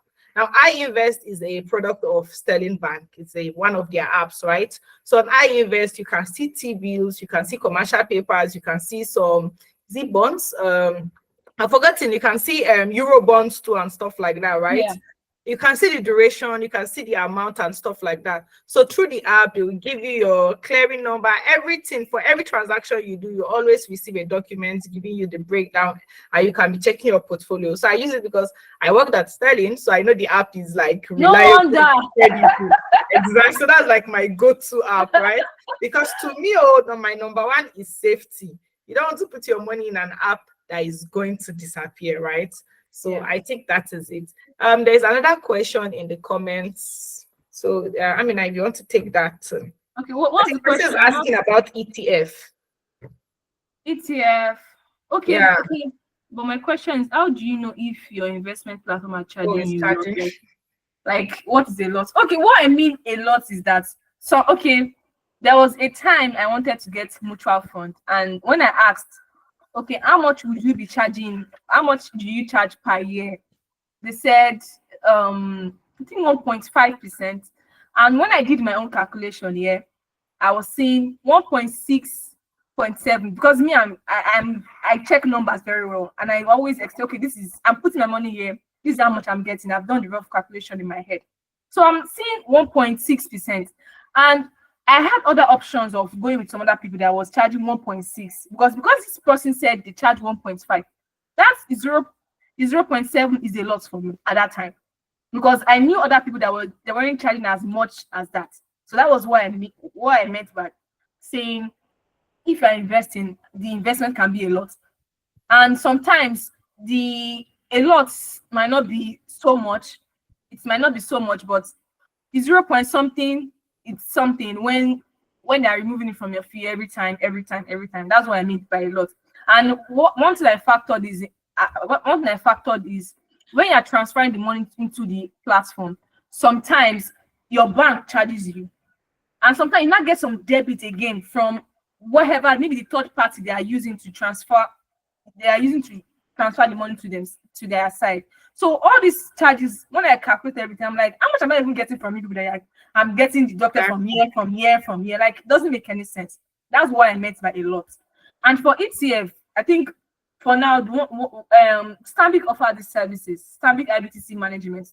The reason why I keep saying Stanbic IBTC management is because it has its own in Standard Bank, and it is backed by different things. There's bank, there's pension, there's insurance, there's so many subsidiaries. So you are covered in a way, because they cannot just go under the rug like that. They are covered, and it's backed by CBN, NDIC. So you are covered. That's why I said Stanbic IBTC Asset Management. They offer these services, and I think maybe Optimus or something, I think they offer these services too. There's some Do other your due diligence. So right now I'm we are just not saying, any brand ambassador. the due diligence So me I we have just done. mention our own products that we are The due using. diligence I have done is with Stanbic, and I've seen that okay, they are fine. So before you also invest in all these things too, do your due diligence, and that's why I be saying that check SEC website. So you can start your due diligence by checking SEC website. Are these people registered? Are they backed by CBN? Are they backed by NDIC? So from there, you now start checking, okay, how long have they been trading? How long have they been out there?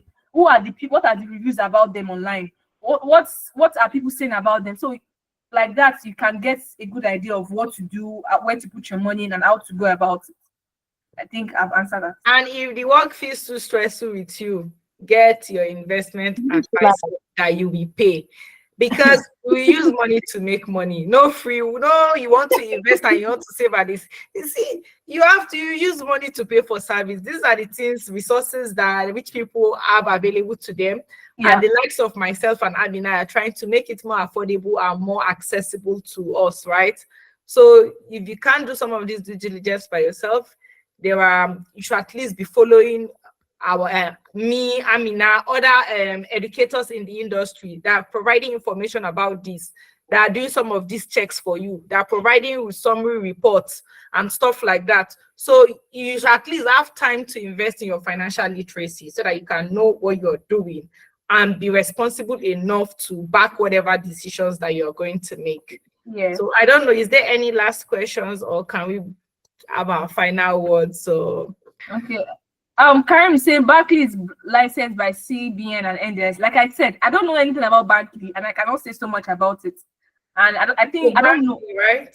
I don't know so much about it, and I can't say so much anything. If I can't say this is it for you, I don't know about it.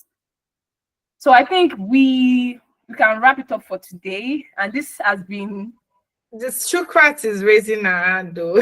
I don't know. Are we taking the last question? Okay, I think we should take the last one. Okay, Shukrat. And this is the last That's question. the last question. Please ask your question. Okay. You can mute yourself. Hello, Thank you Shukrat. so We can hear much. you. We can hear Can you. you hear me now? Yes, we can hear you. Yeah. Thank you so much. I don't know what is happening. I think the network is flicking. I've been raising up my hand before Ozioma. Oh, Yeah. sorry about that. It's not your problem. So thank you very much for that wonderful presentation, walking us through financial stability and wealth creation.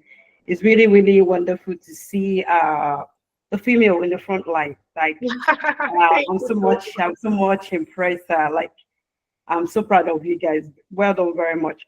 But my from the beginning of the section, I was caught up in the middle, so I wouldn't know if I've missed out some things. So like this class is like I'm coming here with a mind of I don't have financial education at all. So like I'm coming here to get more about financial education. And you can't compare me with those who are already in the industry. They Yeah. can hold me hand and say, okay, these are the things that we've literally done that is okay. So we are encouraging you newbie to come in and join us. So I was expecting something like that. But from what you were saying, or maybe I probably missed out a point was like you should be responsible for whatever investment you want to go into. But somebody like a newbie who doesn't know where the compass or the maps is all about financial or what creation, it's going to be very, very difficult. And it's going to be like, I'm going to be off the ground. So I was looking for maybe if people have a broker among you who can help the newbies, like the way you're talking. I may not get you right because of the network. Maybe we have the top, those who are in depth in this financial stability that you put together, and you're not saying, let's move on to the next level. But for the newbie, how can you help us how to really know which is the best investment you can put in? I'm not talking on short term, like a long term investment I can make in the next 5, 10 years. I want to put this other money, let the money be working for me while I do other things. And it's going to be a passive income. I didn't think if you get my question very well. That's that. But thank you very much for this section. It's really mind blowing. I'm so much impressed. Thank you so much. Thank you so much for the Thank you, question. Thank you. Let me start to answer the question. I cited first of all, it's from like the topic where we are coming from. It's not more of maybe like the beginner or the end. It's just like an intermediate session that we're meant to cover the part before you get stable and then what you want to do when you start investing, what kind of investment. So this like provide insight into types of investment, making you understand it. And the thing about financial literacy is there's no one starting point to where should we start from, teaching you what is savings and all of that. No, but through sessions like this, you get to catch up. You start having exposure into the available kinds of investments, right? And then even you yourself, you can now start adding more information from there. Now, for instance, this session is not like the first time. I've had several sessions. This is just one of those topics, right? And if after the session you've identified that, okay, I think I'm good, I'm financially stable, I want to start investing, you can now have a follow-up with, let's say, like Amina, and she could render that service for you. Because Amina is even more into like the investing side. Why my side is about, my own part is about working people to become more financially disciplined. Because if you are not disciplined, you'll not be able to transition to the next phase. So we might not be able to provide all of those resources, but this is to educate you. This is to answer some of your pressing questions and to let you know that we are available to walk you through the next phase if you're ready to walk through that next phase. Because it's not one answer. We cannot tell everybody here the best investment to go for. We can only tell you that these are the options available. And based on your interest, your tolerance, you can start identifying what you want to go for. But if you want something that is more tailored to you, you could have a session with me, have a session with Amina, and then we can start understanding you better and provide more guidance that works for you. But as a beginner, it's through sessions like this that you start becoming more conversant with all these financial concepts. For instance, on my space on LinkedIn, I write almost every day. Today, I'm writing about budgeting. Tomorrow, I'm writing about savings. So this is how you get to now have like an holistic understanding of all of these concepts, right? So I hope I provided some kind of like clarification to that. I don't know if I have something to add to this.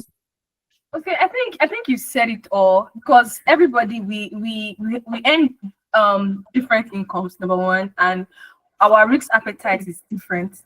What I can put my money into, I've started my side. No, I cannot do this thing, based on my own risk appetite or based on my own analysis. I cannot do this. So saying, okay, this is the best form of investment to everybody, it varies. Some people earn Yeah. some people earn 100,000, while some people earn a millionaire. So the kind of investments the person earning a millionaire will be looking at might be different from what the person earning 100,000. Someone earning 100,000 might be thinking of, let me just save this money. Someone earning something I might be like, okay, I want to start putting my money for long-term use or something like that. So everything depends on you. And this class was just to create awareness, financial literacy about, okay, this is what we think you guys should know, not saying, oh, this is how it is, you should do it. So if you want to go further with that, I think after this section, you can reach out to me or you can reach out to Hafsat. I think that's all I have to say. Very much. That was mind-blowing answer. Thank you so much. Thank you so much for that question. Thank you so much. Thank you. Thank you. You're welcome. Guys, thank you so much for tuning in to today's session. Amina, thank you so much for actually bringing this up, because I've been in some sessions, but I like this collaboration today. It means there's so much more to do when it comes to collaborating, right? So now, as a final up from my side, one thing I want to say is, if you don't have financial discipline, if you're not good with the basics, you'll not be able to go further. And that's the mistake. In fact, that's something I noticed in the Nigerian market. Everybody talks about investing. If you go online, you see so much about investing, but nobody tells you very well that you need to be good at budgeting. You need to be skilled at saving. You need to know how to eliminate wasteful financial habits, because those is what will help you to now become better at investing. Also, if you can't start running without first walking, and that's another mistake we do. I remember, like I said, 3 years ago, I invested in shares. What business do I have in shares? Nothing. Because I'm a broke ass that don't have any money, that my survival is paramount. I don't even have money for feeding very well. I am going to. Nobody told me. 3 months later, I withdraw, I remove the shares I've eaten. Even right now, I'll tell you, my investment journey, I'm just about to commence it. What I do is I share my journey with you people. It's a working process. We're doing these things together, because it's not everybody that is able to start investing now. Most of us, is short-term goals that we need to focus on. How can you increase your income? How can you live within your means? How can you clear your debt? How can you eliminate wasteful habits? Those are the basics that if you don't get it, you do bad with money. For instance, you see gamblers, they gamble today, they win 5 million or 10 million. And then at the end of the day, they back to nothing. Let me even make reference to maybe some of our big brother housemates that maybe the first badge or second badge, they made so much more money. But how many of them can come and tell you that, okay, this is what I did with the money? Footballers, after they retire, or after 3 years, or how many years in service, they've made money, they retire. How many of them have money to fall back on? It's not because of a lack of money. It's a lack of financial discipline. It's a lack of how to knowing what to do with that money. So if you don't have those basics in handy, you will still have to deal with it later in the future. And at this point, people are already investing, but there you are, you don't even know how to budget. You are still eating everything you make.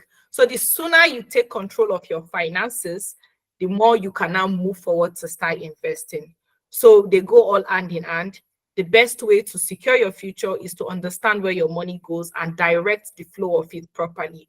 So like I shared earlier, I have some resources that could help you. I'm on YouTube, TikTok, Instagram. Almost every day I upload content, right, to educate you. And I also render some sort of services. For instance, I have a financial wellness bootcamp happening for November. It's about teaching you to control your finances and make set smart financial goals. I have trackers that can help you track your spending, that can help you budget. So you don't have to start or learn all these things by yourself. You have me, you have Amina to guide you based on our learnings, based on what has worked for us to support you on your financial journey. Finances is like the root of so many things in this life. If your finances is not in order, you are stressed out, you are sad, you are not happy. It affects every area of your life. So you need to really invest in doing better with your finances. I think those are like my final words. I've shared my link tree. If you follow the link, all my platform, you can find me there. I'm available anytime for you. So Amina, over to you, over to you. Okay. Thank you very much, Hafsat, for joining me on this section. I think Thank you so much for the thank you for invite. not ignoring, and thank you for giving it your best, because this is really nice and I really enjoyed this session. I think she has literally said it all. For you to start investing, you need to get the basic right. You need to understand the basic right. And another thing I always tell people, if you don't understand it, don't invest in it. Exactly. And another rule for you to get the power of compound interest is when you start early, it will go a long way. Like you might think, oh, I don't want to start with 1,000 naira and maybe it's too small. 1,000 naira, if you do 1,000 naira almost every month, it is still something than someone that does not have anything at all. Exactly. Another thing, again, I always tell people is that if I want to invest for long term, if you don't have the means and you are working, you can just go with the route of pension. I think if anything is not working in this Nigeria, the pension system, the CPS is working. I know that one for sure. It is working. You can put your money there, and the same way you can check your bank account and say, oh yes, I have money in this bank account. You can check your contribution, and your contribution is being reinvested. And insurance too works too. So if you maybe you are not so good with managing money, you can also have insurance, maybe for your properties or for your health, so that you know, okay, if emergency comes, you are sort of safeguarded. You have something to fall back on. So that goes a long way. And another thing I will always say is that This fault our plan. sorry. He's unmuted. Okay. So another thing I will always say is that when you get the basics right, when the foundation is smooth, it's easy to build on other things. When you are able to save and you are able to neglect some expenses that they're not going to favor you in the long run, it is easy to start investing and to build wealth. Exactly. And don't think another thing, okay, you want to make the best out of this investment. Don't think you can cheat on natures. On nature, as market goes up, markets come down. You experience losses and you also win. Even the biggest investor in the world, that's Warren Buffett. He said more than 80% of the investment he failed. It's only the few ones that made it. That's what made him known. Because when you think, okay, I just want to quickly buy and sell, or I want to go through a Ponzi scheme, you lose your money like that. Even in normal day-to-day business, you know there's some days that you make so much money, and there's some days if you wondering what happened, who came to our shop that not, who is owing us, you start thinking like that. So investment is like that. As you are making money, just expect some losses. So, and if you know that you cannot really take too much losses, go for something that when you lose money, you'll be comfortable. You'll be comfortable with it. They are low risk investment that it barely defaults. One of the best form of investment so far that is widely is treasury bills, bonds, because Nigerian government is even the funniest. If they cannot pay it back, it is easy for them. They'll just go back. Central Bank, I beg, print money. Let us pay this people back. I'm not saying because it's in the news. They've even tried to increase the printing rate from 5% to 10%. They will do that back for you. So your money is safe. If you know, if I put my money here, I will lose it. Don't do it. And you know that if I will lose it and I will be scared, I will land in the hospital. Just don't do it. You don't understand it, don't put your money in it. If the investment is looking fishy, don't put your money in it. Another thing, watch, you can stay back before you start investing anything. Watch how the investment has been for the past few years before you even put your money in it. So you'll be safe. And I think that's what I have for you this afternoon. And yeah, thank you for joining us this evening. I think I'll send a mail most likely this night or tomorrow. Okay. On you have my slides. So yes, I'll drop the slides. I'll drop the contact details of Hafsat and mine and my own slides, and I'll put the link for the recording too, so everybody can get it via their mail. So I'll just follow up with everybody this night or tomorrow morning. Follow So I us on think our platforms to stay tuned with other engagement that we'll be having. yes. Thank you so much for joining once again. I really appreciate the invite. Thank you, everyone. Thank you for joining. Akila, to Bye. catch your face. Bye bye. Bye. She's your sister, right?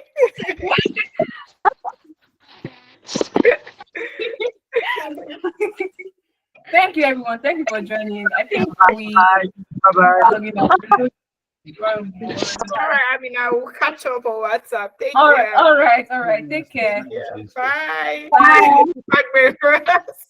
Yes. Thank you so much. Money Chat family. I see you guys. Show your face and say bye. Show your face. And leave. Just leave here. Bye bye. We said bye. So leave. Bye bye. Bye.